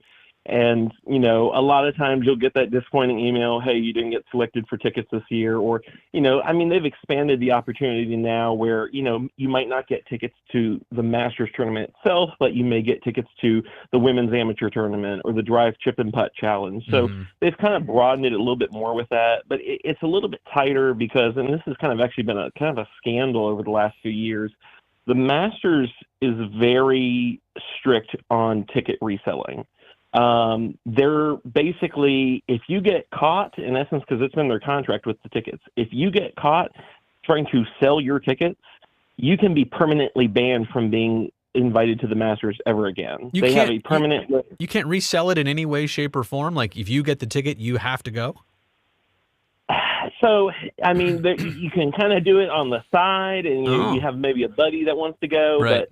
I mean, there was a scandal a couple years ago. Actually, I think it ended up going to federal court because there's a local event producer here who used to get tickets, and he would basically go and try and sell them to these corporate partners. And you know, Augusta National went to him and said, "Hey, again, it's in our contract with our tickets. You cannot resell these. Like, if these tickets are given to you, you are the designee for the tickets. They're yours. They're not, this other corporate group that's coming in. So, and there's been rumors over the last few years of them trying to do some, I guess, geo-tracking with some of these tickets, basically, to see that, where are these tickets going that we're dispersing out? Right. They do actually put restrictions on. It used to be when you could go into the tournament, you could come and go kind of throughout the day. Mm-hmm. And then over the last few years, they've gradually said, okay, you can only come and go 3 times out during the day. Because a lot of times what people would do, they'd come in the morning, maybe go to the pro shop, get some things, catch a couple practice rounds or something, and then come out in the afternoon, give their pass to a buddy so they could kind of do the same thing. But now, since they've started putting these restrictions in place of who can come and go, a lot of people are keeping onto their badges pretty much for the full day. Interesting. And I also saw that they have like RFID tags on your ticket or your lanyard that you wear. So like they're even tracking the visitors and the spectators on the grounds. Actually, it's amazing because there's so many old school things. Like if you look at the prices of the concessions, they're like $2 and $3 a piece. And I know they also like only sell Masters merchandise like at Augusta while the tournament. You can't buy it online. I mean, yeah. Oh yeah, no, you can't. Like that's the first thing. Like everyone, the hottest thing I will tell you. People are surprised by this. The hottest ticket item every single year is a Masters gnome. Because I saw that today. What's the deal with that? Yeah. So it was a tradition that started, I want to say it was probably about like 7 or 8 years ago now. And basically what they do is that the gnome each year is dressed in some sort of like theme as an employee or as a patron at the Masters. And so, over the years they've had the gnome dressed up as like the caddy, with a white jumpsuit. And like the next year they'll have them dressed up as the gallery guard with their iconic uniforms. And so like this year it's he's dressed up as a patron. He's got his little Masters chair over his shoulder, and his shirt has the famous peach ice cream sandwiches on it, like on like almost like a Hawaiian shirt pattern. And so it's kind of been a hot ticket item every year that people come in, and it's like they're racing in the gates at like 8 o'clock to be first in line at the pro shop to get them, because those things will sell out in 30 minutes. Wow. And people will try to go and resell them for hundreds of dollars because you can't get them anywhere else besides Masters Week. So I got one more question for you, and then you fire away with whatever you wanted to call in about. But how many years have you lived in Augusta or near Augusta, and then how many times have you gone to this? So I have been in Augusta for 28 years. Okay. And the only time I've been in the grounds was I happened to get a ticket for the 2022 drive, chip, and putt. Wow. So I didn't even get to go on an actual tournament day or practice day, but I did get to go see. At least the thing is with the drive, chip, and putt, they kind of restrict the areas you can go on the course. So you can kind of stay around like the practice facility, the clubhouse area, but you can't go out onto like the main course, go see like Amen Corner. But, it's still a good experience to see. I've always been told, it's actually a funny story. My grandfather was from New Jersey. When he came down here, he was stationed with the Army back in like the 50s and the 60s. Well, word is apparently he got an invite from a buddy to say, hey, you need to come like join us at Augusta National. Well, being from New Jersey, he had no clue what the Masters was, Augusta National, anything like that. So he passed on it. So we always joke and say that years and years ago, we could have maybe ended up becoming members of Augusta National, but we kind of missed that opportunity at the time. Good luck with that. So what did you want to call in and bring up or talk about or mention here? No, yeah, so I actually wanted to chime in. I know someone had mentioned it earlier, but I definitely think it would be a great idea and would love to see it on the channel to do some women's sports coverage, especially I think with the WNBA. I think kind of going into this year, there's a lot of momentum moving into this season because there's going to be a lot of big questions up in the air. Obviously, we have the draft that's coming up on Monday night. We've got Paige Beckers, who more than likely be going to the Dallas Wings here. So I think kind of seeing how she's going to do as a new prospect coming off that national championship, still seeing that Caitlin Clark effect, going into year 2 with the league. And obviously there's discussion about, getting some new teams in. Obviously, we got Golden State Valkyrie's launching. Right. I've been hearing that they've had a lot of good success with pre-season sales. And next year we've got the Toronto Tempo. Still hate that name though. Yeah, everybody was like, "That's the in. worst logo and name I've ever seen." And I was like, It's horrible. You might be right about that. And I do think going in, obviously, at the end of this season, there's going to be a lot of discussion around the league's collective bargaining agreement. I think it's going to kind of really boil up because, with all of that attention that Caitlin Clark and Angel Reese and all the other rookies that brought to the season this year, how is the league going to respond with this? Right. Are the players going to strike a deal, or are they going to lock out for a little bit there going into next year? Well, the league has probably changed pretty drastically in terms of viability and attention and marketability, even in the last 5 years probably, right? So the last CBA that they did may not feel applicable to where the league is at now. So let me just say this, the Valkyries you mentioned, they're new to our area. And I was saying before in my comment when you had it in the live chat was just that I don't know my entrance into this. My entrance needs to be a good entrance. It needs to be a well-versed entrance. I'm not there yet. The other thing is I don't know the appetite for like that here on my channel. Like I just don't know. Like maybe there is. And so I think I owe it to myself and everybody to find out. I just need to do the right work to do it the right way. Otherwise, if I half-ass it and I throw it out there and then people don't like it, then I say, well, no wonder because I didn't do this the right way. So there's a lot to it. I'm kind of entrenched in certain topics and areas of things I've been focusing on, but we'll see. I think the Valkyries might be my gateway drug. I think definitely using them as maybe a case study to see like how are they launching into the league, because again there's a lot of questions. This is the first expansion for the league in a while, and there's already talks potentially down the road. I know they've talked about maybe bringing Cleveland's team back, and I've seen some rumors that maybe there's a ownership group coming together in Boston with Mark Wahlberg potentially for a Boston based WNBA team. So I'll be curious to see kind of moving forward, can the league continue to move on this momentum and expand and keep up the pace, or is this whole CBA going to kind of throw a roadblock and kind of halt everything for a while? Thank you so much for the call. I'm going to try and get to a couple others. I really appreciate this, though, and I hope you get out to the Masters eventually. That'd be really cool. One of these days, maybe I'll catch it out there before Tiger retires. There you go.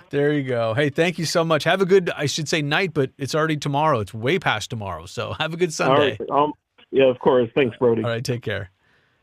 All right, I will keep the phone lines open. The problem is, so they're open again. There's a delay on the channel, like 5-10 seconds. You watch, it'll start ringing. But then what I have to do real quick is turn the do not disturb back on. Otherwise, I'm going to get a bunch of call waiting beeps as soon as I take the next call, which should probably be happening in like 3, 2, 1.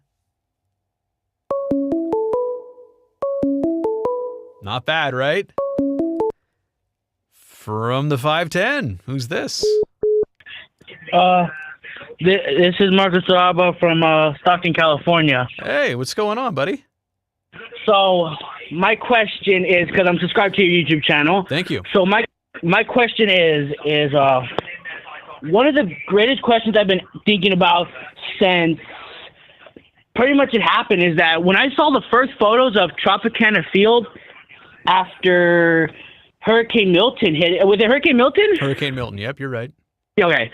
When that happened, I saw the stadium and I was like, wow. And plus, I watched the video after it happened that you made, and I didn't know that the stadium wasn't made to, not intake water. I thought it had the drainage system and all that. Apparently, people have said that there was like some emergency backup system, but that it couldn't be trusted. But let me just ask you this. If the roof of your house ripped off, how would it do? Like mine would do terrible. You know what I'm saying, right? Like none of our houses are designed to be indoor dwellings for us to live in.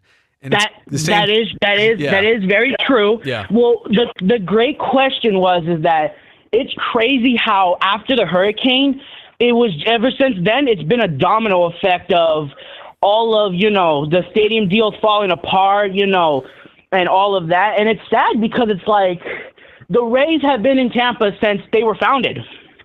Well, only 30 about years ago, but But here's a good point that you just brought up, and I'm not sure if you realize even what a good point it is. So the Rays had a stadium deal that they proposed, and then they backed out of, right? It was their deal. It was their own deal. Yeah. So let me ask you this. Why is no other team right now besides the A's pursuing a stadium deal like they're going to start moving forward on it? It's either the economy, inflation, construction materials, tariffs. I forgot about that. They did have the deal, Right. and the city was saying that, okay, we'll get on board if the Rays are on board, and then they backed out. Right. And then, isn't it that the city is slapping the team with a fine after when that happened? I think it was Pinellas County, not the city, but the county, similar, but who said, you know what, you wasted our time on this, so now we're going to bill you for our time. They had the renderings ready. It looked. Yeah. Well, the crazy thing is that even though the renderings are beautiful, it doesn't mean it's guaranteed. I mean, we had the renderings for Howard Terminal and what happened, and it never came through. It never came through. I mean, I would say that when shovels are in the ground, everything is probably a pretty 99% chance. So there could be the 1% that some disaster shuts down the economy and they stop construction. We've seen a half-done hotel before. In fact, Las Vegas has had a few of those over the years. My point is that until we get there, though, that's why I keep saying the plane has not landed. That it's just as simple as that. Yeah. And maybe it will. And then we can close our chapters. We can be done with it, officially move on. But that hasn't happened yet. And I know everybody's saying, well, it's going to happen. We all know it's going to happen. I mean, and could have happened already. Yeah.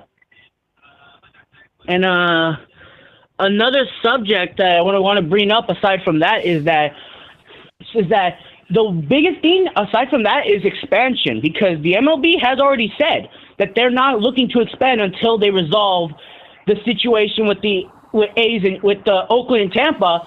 And wasn't that I think you said that was 10 years ago? It was within the last. Yeah, it was maybe 2017, 18. The thing is that it kind of makes you wonder if when other teams approve relocation and all this stuff, it makes you wonder if they're doing the right thing or just the easy thing. Like the easy thing is say, go wherever you want, just get settled so we can expand, right? Instead of, no, stay there, figure it out, work this out the right way, So. I'm subscribed to another YouTuber, and it's the one thing that gets brought up every time a team relocates is where's the loyalty from the league? I mean, I've said this before, that the Players Association looks out for the players. The commissioner looks out for the owners. Who looks out for the fan? Who looks out for the fans? Any sport has three things. Any sport has players, teams and owners, and fans. It's like a triangle. And so you got the fans, the players, and then you got basically the names, the things you just listed out, the executives, the people in charge of the people who are on the business end of these teams. Well, but the point is that the commissioner looks out for the teams. Yes. But in the NBA, I feel it's different. I feel like in the NBA, the commissioner looks out for both the fans and the teams. I think in baseball, the commissioner just looks out for the teams. So. I mean, even if the NBA commissioner does care about the fans, it's the biggest time I've seen NBA fans not happy was when Seattle left for Oklahoma. That was David Stern, and even David Stern had admitted before he passed it was a mistake. So he sees it. Adam Silver sees it. The NBA has just always had a likable, proactive commissioner. What you're saying is that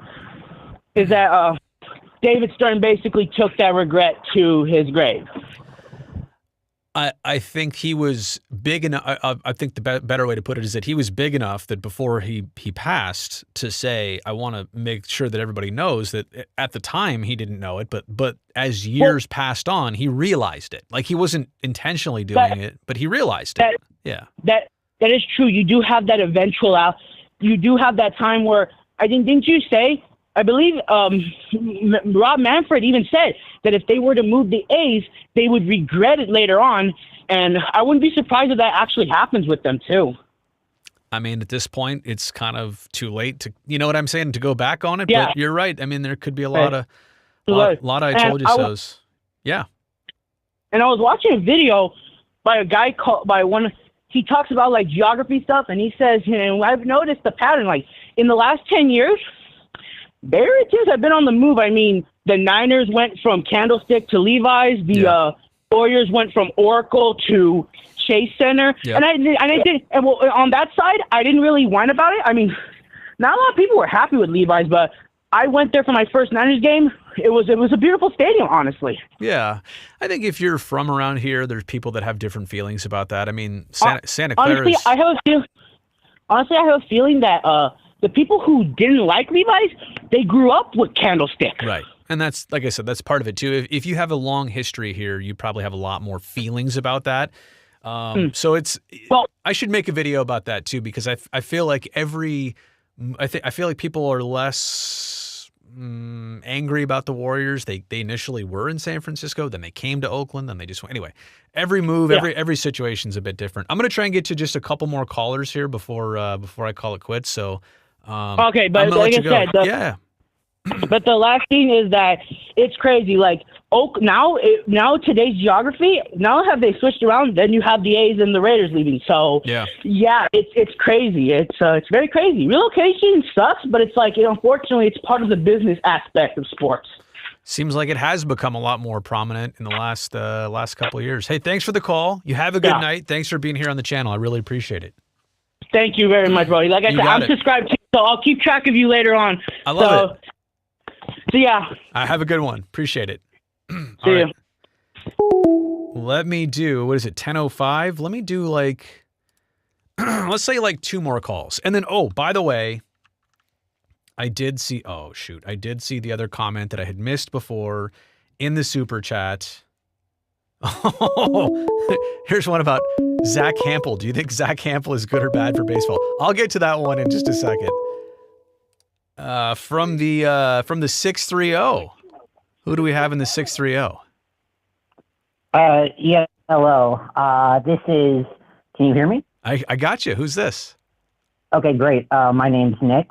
I'm actually from the Chicago area originally, but as of right now, I currently live in Charlotte.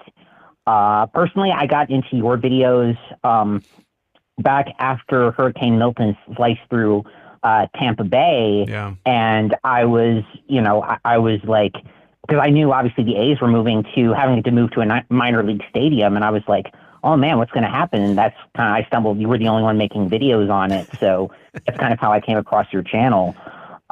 So my question for you is, and the thing is, MLB is my favorite of what I'd call the big 4 sports. Sure. Which is why I said that I think Charlotte's actually the biggest city in the country to not have a major league team, which which is why it's kind of, makes me sad that, it makes sense that you think that, Major League Baseball is the least likely to expand. But what I wanted to ask you about is if you remember back in 2001, I don't remember, I was 3 years old back then. Back in 2001, Major League Baseball was going to contract. They were going to get rid of the Twins. They were going to get rid of the Twins and the Expos. Yep. Of course, the Minnesota agreed to build a new stadium. Montreal famously refused, so they got forcefully relocated to Washington, D.C. So I guess that's my question is, I know everyone's talking about expansion, and I really don't see that happening until both the Rays and A's get their stadiums sorted out. So I guess what I'm asking you is, do you think there's any possibility that contraction is on the table for Major League Baseball, especially since some teams are struggling to pack their Major League stadiums as is? Yeah, I don't think that's ever on the table anymore because, like, for example, what are the Twins valued at right now? Do you know that the Twins and the Expos were offered buyouts? Baseball was going to buy out each of their ownerships for $250 million apiece. So all they had to do, think about this, like the Pohlad family, they hung on to the team and now they can sell it for maybe $1.8 billion, $250 to $1.8 billion. So no team is going to, I mean, the check that baseball would have to write would be in like the $5 million range for anybody to take that seriously. They just can't, they won't do it. They're not going that direction. I know people have also mentioned, like, what if you did a promotion relegation system, and if teams struggled and their ownership was bad, then they'd have to play in a lower major league or whatever you want to call it. Relegation and promotion, it's a fun conversation for baseball and some sports, but it's not going to happen. And contraction's not going to happen anymore. They will find another suitable home for these teams and these places, and it may have a minor league feel, like how Sacramento might look and feel, how Tampa might feel at Steinbrenner Field for the Rays. I think they're trying to gauge that this year of what does it look like when we move these teams. And if it goes over so well, I mean, don't think twice about a team that's having struggles in a place like Charlotte. If they've got a proper AAA ballpark that a team can play in for a couple of years, they might try that. But I don't know that it's going to go over that swimmingly. So you make a lot of great points. I just don't think contraction is even logical anymore. So. Okay. I thank you for that information. I had no idea that even a team like the Twins, their value is going from $250 million to $1.8 billion. That's like a 7-time difference. That's insane. That's what they were going to. So that's in 2001. That was the offer. So baseball voted on it back then. And were there the same amount? Yeah, same amount of teams.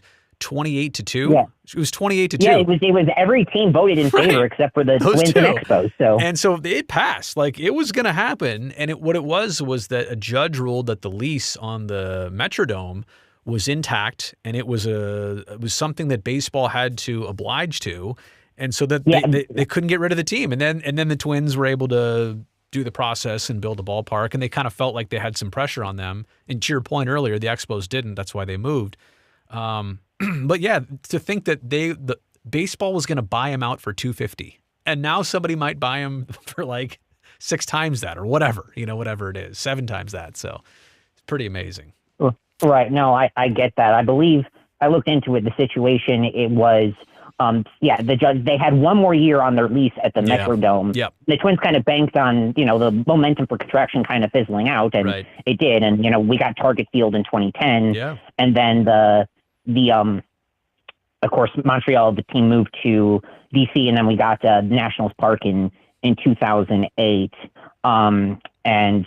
Which I think there was a vote on that, and every team was in favor except for the Orioles, because Washington, the same metro area basically. And that was another question. I'm not planning on staying on too long since it's almost 1:30 here in the East. But do you think that teams, metro areas that currently have 2 teams, because I'm from Chicago, and they, obviously, no offense to people on the South Side, but the Cubs are the darling of the metro area. Do you think there's any chance that they like the White Sox move to I don't know, like Salt Lake City, or Nashville, the Angels move to San Antonio or Nashville or Charlotte? Do you think it's possible that it's 1 team per metro area in order to get other markets into the game?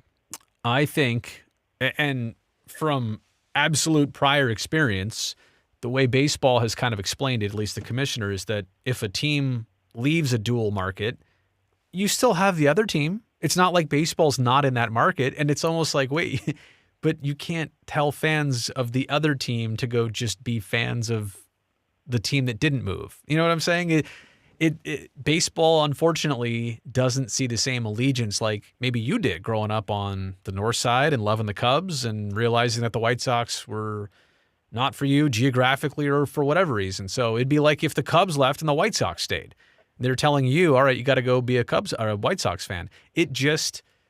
That's to my impression, that's the way baseball views it, and it's unfortunate because when you have a dual team market, you don't just love the other team all of a sudden and instantly. Some people can, but some people never will, and it's just that's such an outsider's poor take on it, to have that idea. So, hey, I appreciate your call, and I know it's late for you, so I'm going to try and get one more in. But hey, thank you thanks for staying up. One last thing. My condolences. I didn't realize until the stream that you're from Northern California. If you were an A's fan, I'm sorry about everything you've had to go through. It was personally and professionally, it's been quite the last few years. So I'm just trying to take the high road on all of it. But yeah, it was a lot. So thank you for saying that. I appreciate you. I really appreciate you taking my call. You have a good day. You too. I'll see you on the channel. It's good to talk to people that are here watching other videos, and so we'll do one more call, then I'll finish up the live chat, kind of clean that up a little bit. From the 708, who's this? This is Kevin Kellum. I'm from Chicago, Illinois, and wow, I guess I had good timing coming on after that White Sox call. You're breaking my heart, Brody. Breaking because if we're talking about the White Sox leaving, you mean?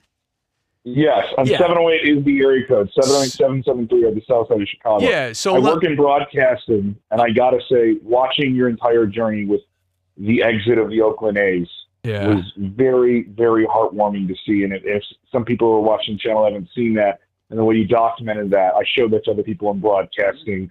I work for QN1 Alternative Rock Radio in Chicago. I work for Sportskeeda, a company out of India. We're on YouTube. It doesn't matter. But I related to that experience. I had to tell you, that is some of the best, YouTube sincerity sports content I've seen in a long time. And if people haven't seen that, they need to reach out to that. I was going to ask you about some Chicago stuff, but I do have an odd, can I ask you this? Pro wrestling, WWE is going to run WrestleMania next week in Las Vegas. Okay. They're going to make a ton of money. They're getting pitched WrestleManias like they're Super Bowls, and they're getting near Super Bowl money, and they're getting this tremendous money from Netflix. And I think they were kind of the model that a lot of other people were following, where they went to streaming and did a hard dive into streaming. What's the next big move with streaming rights and everything being moved around? Because the numbers they made with Netflix and Peacock are through the roof, and then you see other people kind of follow suit. Like here in Chicago, we have a bunch of different teams that are not on cable TV. Right. You can only get them on streaming. Right. First off, let me say thank you for the compliments. It means so much from anybody, but especially somebody in our shared field of work, so you recognize it a different way. I really do appreciate that, honestly. And it was tough. And I don't live for compliments, but anytime anybody goes back to that, and especially as we get months away and years removed from the A's departure, it means a lot for those who kind of saw me go through it and saw me document it in real time. So I do appreciate that. If there's an ESPN 30 for 30, you need to be in it. You need to be in it. I will do it. I won't pay to go on there, but I won't ask for anything, right? I'll definitely I'll donate my time to that. They're not gonna have enough SD cards to record everything I need to say. So I think streaming's interesting, right? And you were mentioning WrestleMania as maybe an idea of if it's a one-off, like the Christmas Day games for the NFL on Netflix. Yeah. So Netflix bought one day, and they're like, hey, this is one day. Here's where to find us. Most of you already have Netflix, or you're going over your uncle's house or grandma and they all have Netflix. This is easy to find, easy to get. So the one-offs for wrestling events and for one weekend of football or whatever, they seem to go well. But the regular seasons are morphing. The hard part about this is that not a lot of teams and not a lot of leagues are going straight in all streaming. The MLS did it, but even they have the broadcast package. And what I think MLS is finding out is that maybe they are behind this really high paywall that they can't cater to the casual fan anymore because they're just not on. I mean, they are on FS1 and ESPN a little bit, but they're not on wide-scale network TV that most people are flipping channels past. So I think every league and situation is a little bit different, but I think everybody's a little bit cautious about their entry into this. I don't know that they need to be. I mean, this is 2025. Look, I'm broadcasting from my house. I found you on YouTube. You called in to, you know what I'm saying? We're all capable of finding all of our teams on apps, but I feel like we're untraining some of the older demographic to say, no, you can do this. It's fine. It's cool. You'll be good on this. So that's why a lot of teams are doing a hybrid mix of this and that. And maybe they're still trying to maximize the eyeballs and audience. But the bottom line is, in the next 10 years and in the next 20 years, I can tell you exactly where it's going. You already know where it's going. We're just in that middle phase right now of the tables have turned, the scenery has shifted, Everything is going to be more of a streaming package option, package situation, all in one probably thing. It's just that we're not fully there yet as a sports community and a culture of watching this, and the teams aren't ready to go maybe fully in those directions entirely. Not all of them yet, certainly. So that's my take on it. Brody, pleasure to speak with you. I also love the intro. It's Brody Brazil. I do it to all my friends when I send them the video. I'll drop it in the chat with other people I know in media, and I don't say what the topic is. I just say it's Brody Brazil. So you know what's funny? That guy's name is Jeff Collins. I emailed him the other day, and I was like, "So you don't know me, but you've said my name before." That was recorded a long time ago. So we've been going back and forth. I'm gonna have him here on the channel eventually as a guest at one point. We'll do like a video interview, but yeah, maybe he'll cut me some new tracks too. But he's pretty epic. I love your perspective on stuff. I find this perspective, maybe just because I'm on the media side, I find this perspective much more compelling. I will follow what is going on with the ownership of a team before the team themselves. But I would love to see you do some stuff with Dave Sampson. He used to run the Marlins. He has a great channel and does some great stuff. Yeah. But I love you are a go-to. I watch your stuff all the time. Absolutely love it. And hopefully get to meet you in the future, buddy. Take care, man. I would love that. I appreciate it. You have a good night, morning, whatever. Yeah, it's morning. Have a good. We're 12:20 in the Central. We still matter. Have a good tomorrow. I got to stay up late. Hopefully we have 2 teams tomorrow, buddy. There right, you take go. care. There you go. Have a good one. Bye. All right. I appreciate it. Man, so many good phone calls tonight. What I really have to do, let me take this off the screen here for a second, because what we got, is there really breaking news? What's the breaking news we have here? Is there something I need to know about? I've been so busy on the phone talking to people and in the live chat here. Let me see here. Oh, I did see this one. What was the other one from before? I had asked somebody to rewrite in, and I saw their comment. I put it up, and now I forgot totally what it was all about. Do I think Zach Hampel is good or bad for baseball? I think anybody who brings attention to a young demographic, a YouTube demographic, and glamorizes baseball, makes it cool again, that's fun.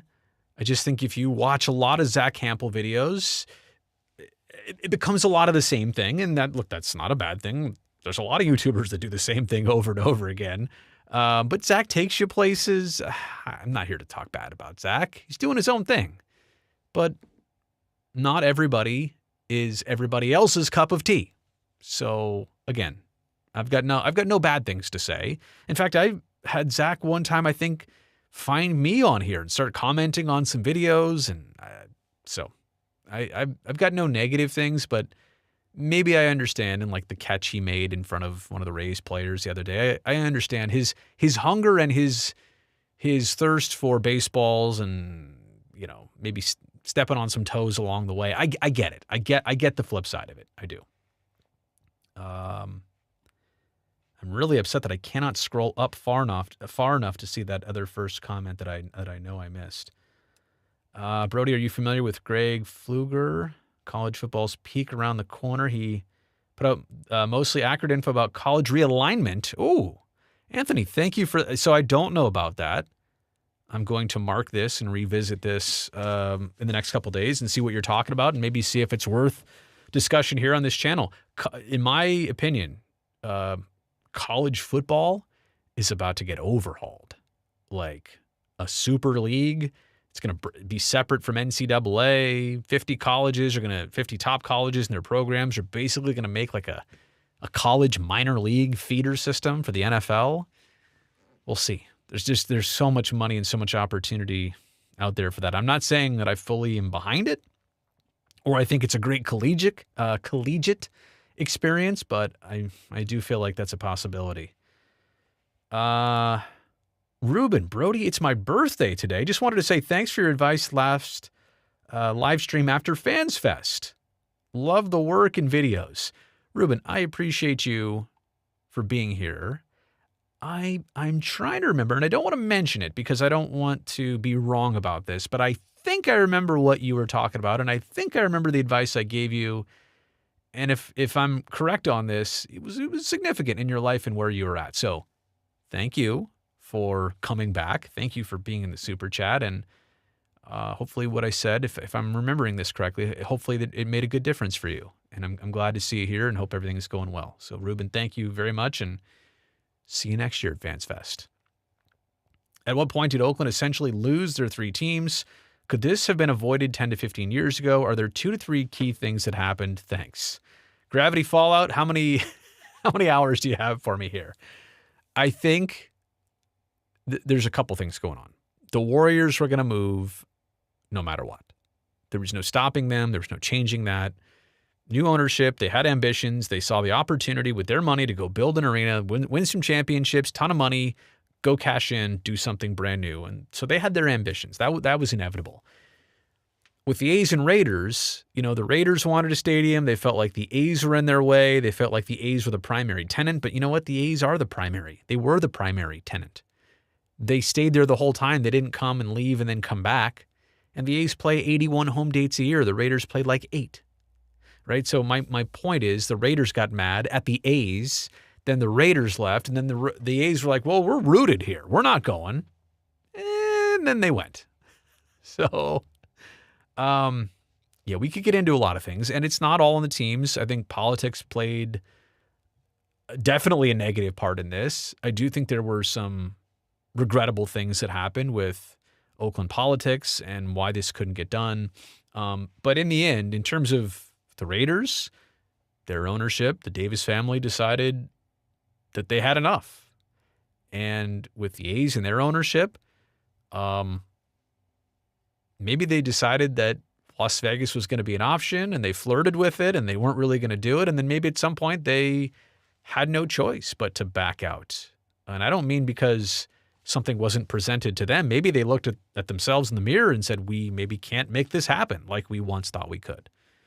So now that's where we arrive at that I could do a whole live stream on this, but I do think, could this have been avoided? Some of it could have been avoided. Not all of it could have been avoided. Okay. Is there any more? Here's Brody Brazil. That guy's awesome. Jeff Collins. Never get rid of that intro. I should do more of these. I always say that after every time. Can we get a quick live, local, late breaking? I feel like I could do that better. A little echo. Wait, hang on. Live, local, late breaking. That's not the right echo.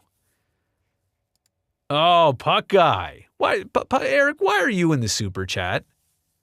You know you can just buy me beers instead of the super chat.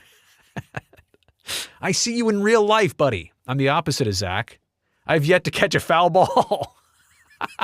As a guy of our age, should I give up, pay $80, or be that guy getting a ball near a kid? Eric, you might have won the live chat. I see why you super chatted this one. You might want to frame this one. It's the dilemma of many. What do you do? As a middle-aged baseball fan.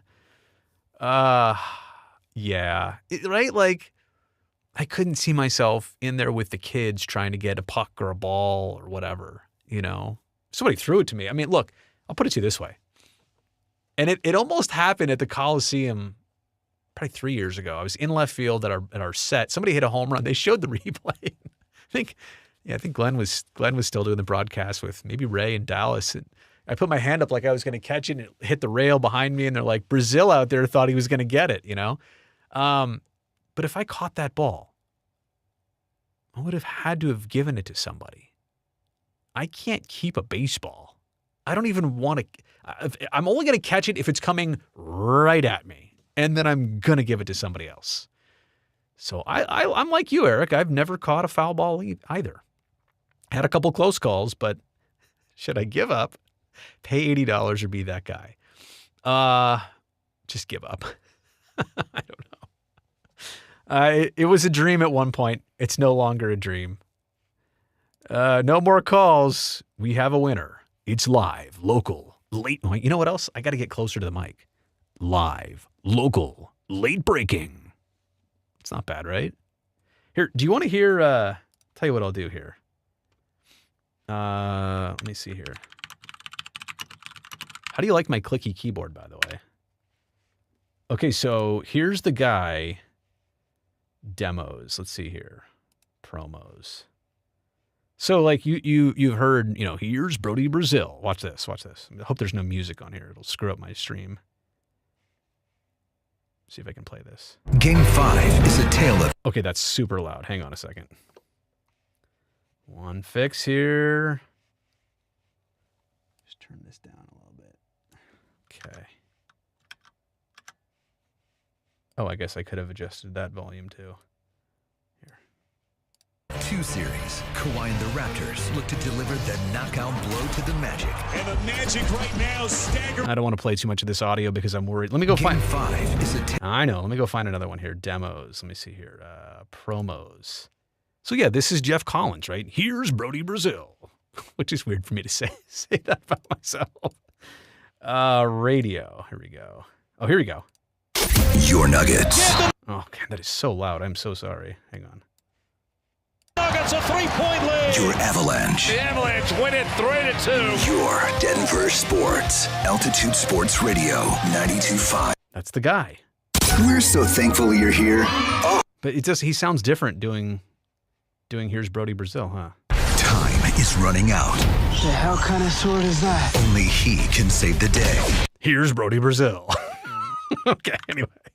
I'm going to leave it at that. Jeff is amazing. I totally agree. Oops, I realized I'm not on the live chat. There we go. Jeff is amazing. All right.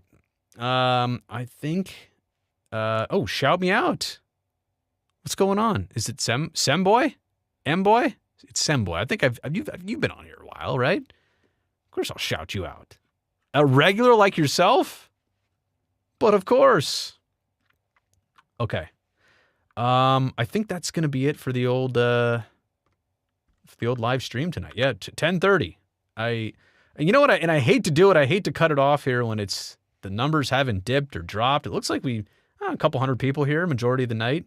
Now it's starting to rocket up, of course.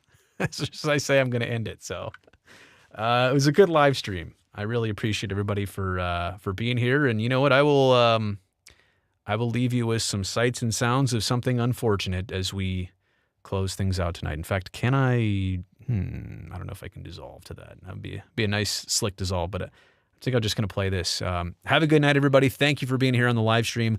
We will do it again sometime soon. Batting third and playing left field, number 26, Joe Rudy. Batting fourth and playing third base, number 6, Captain Sal Bando. Batting fifth and playing first base, number 5, Mike Epstein. Batting sixth and playing center field, number 25, George Hendrick. Right now they trail 5-4. Randy Velarde at second, Ray Durham at first, 1 out in the bottom of the ninth. And Guardado deals. And it's a drive to left field deep. Jones going back, looking up. It is gone! It's gone! Tahana wins it! Do you believe it? 18 wins in a row!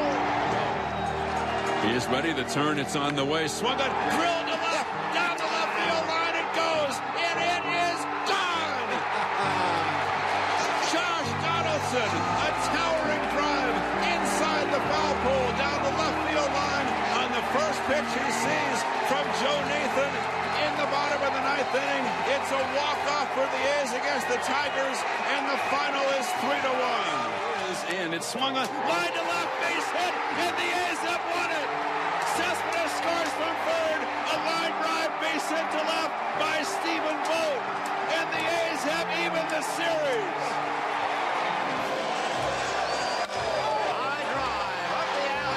Center field, and this one is going to be gone. Home run, McGuire.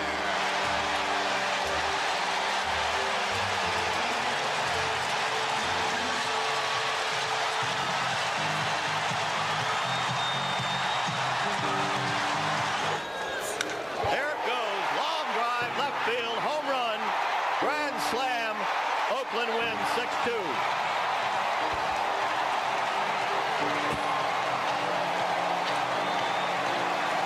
Well, the bash started with myself and Jose Canseco. We were matching forearms one day in the clubhouse, and then it started in this year in '88, where we decided instead of giving a high five to bash our forearms together, and it's just something fun. 3-2 pitch is hit high in the air. How about that? Left field. Cabrera near the wall. He leaps, and that baby is gone. 4th of July fireworks from Franklin Barreto.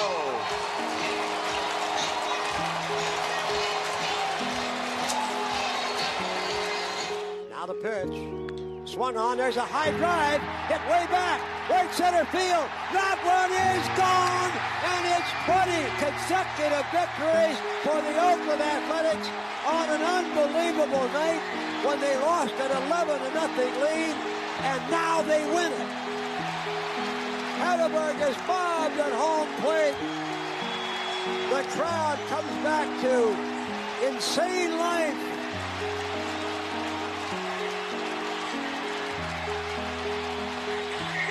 Crazy, just plain crazy. How do you explain it? In 103 years of American League Baseball, the Athletics have accomplished what no one has before. They have won 20 consecutive games.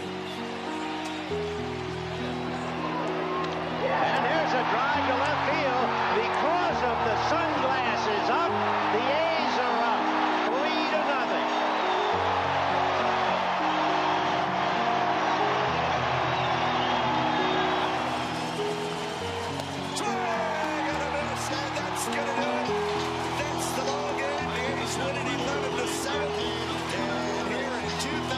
The American League's Western Division title belongs to the Oakland Athletics. Celebration time at the Coliseum. 2-0 pitch. Grounded to short. Scooped up by Simeon.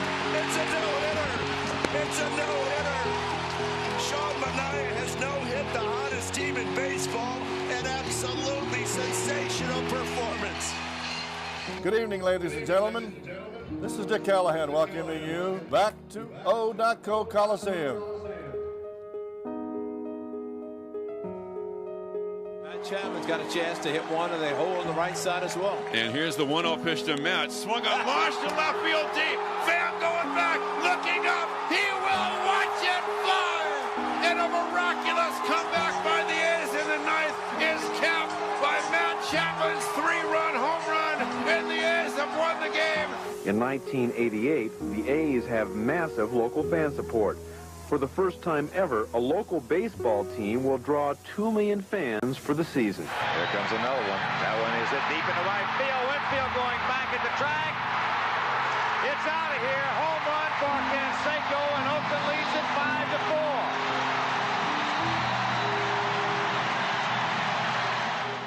Now going back. He's still going back. He's near the wall, and it is. He caught it. He caught it. He fires it back in. Now Hundley grabs it. The throw to second base, and maybe the greatest double play you've ever seen.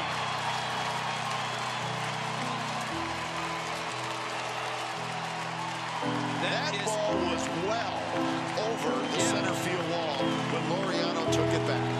The amazing thing was Morales trying to be a wide receiver, trying to catch a ball that was airmail.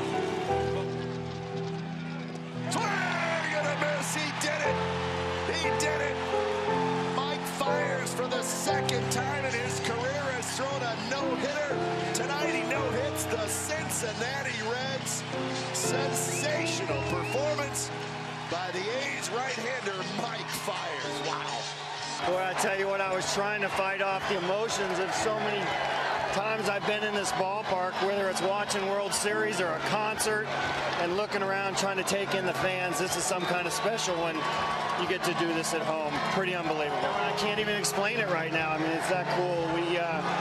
We got a lot of guys here that pride in wearing this uniform. From guys like Kurt Young, Chip Hale, and these guys that grew up here, Johnny Gomes. Pretty amazing. I mean, It's one thing, you know, I've won a World Series in Arizona and some other playoffs, but it's nothing like this. It meant a lot. Just, you know, to have the whole Oakland family there today with us, behind us. The energy was amazing.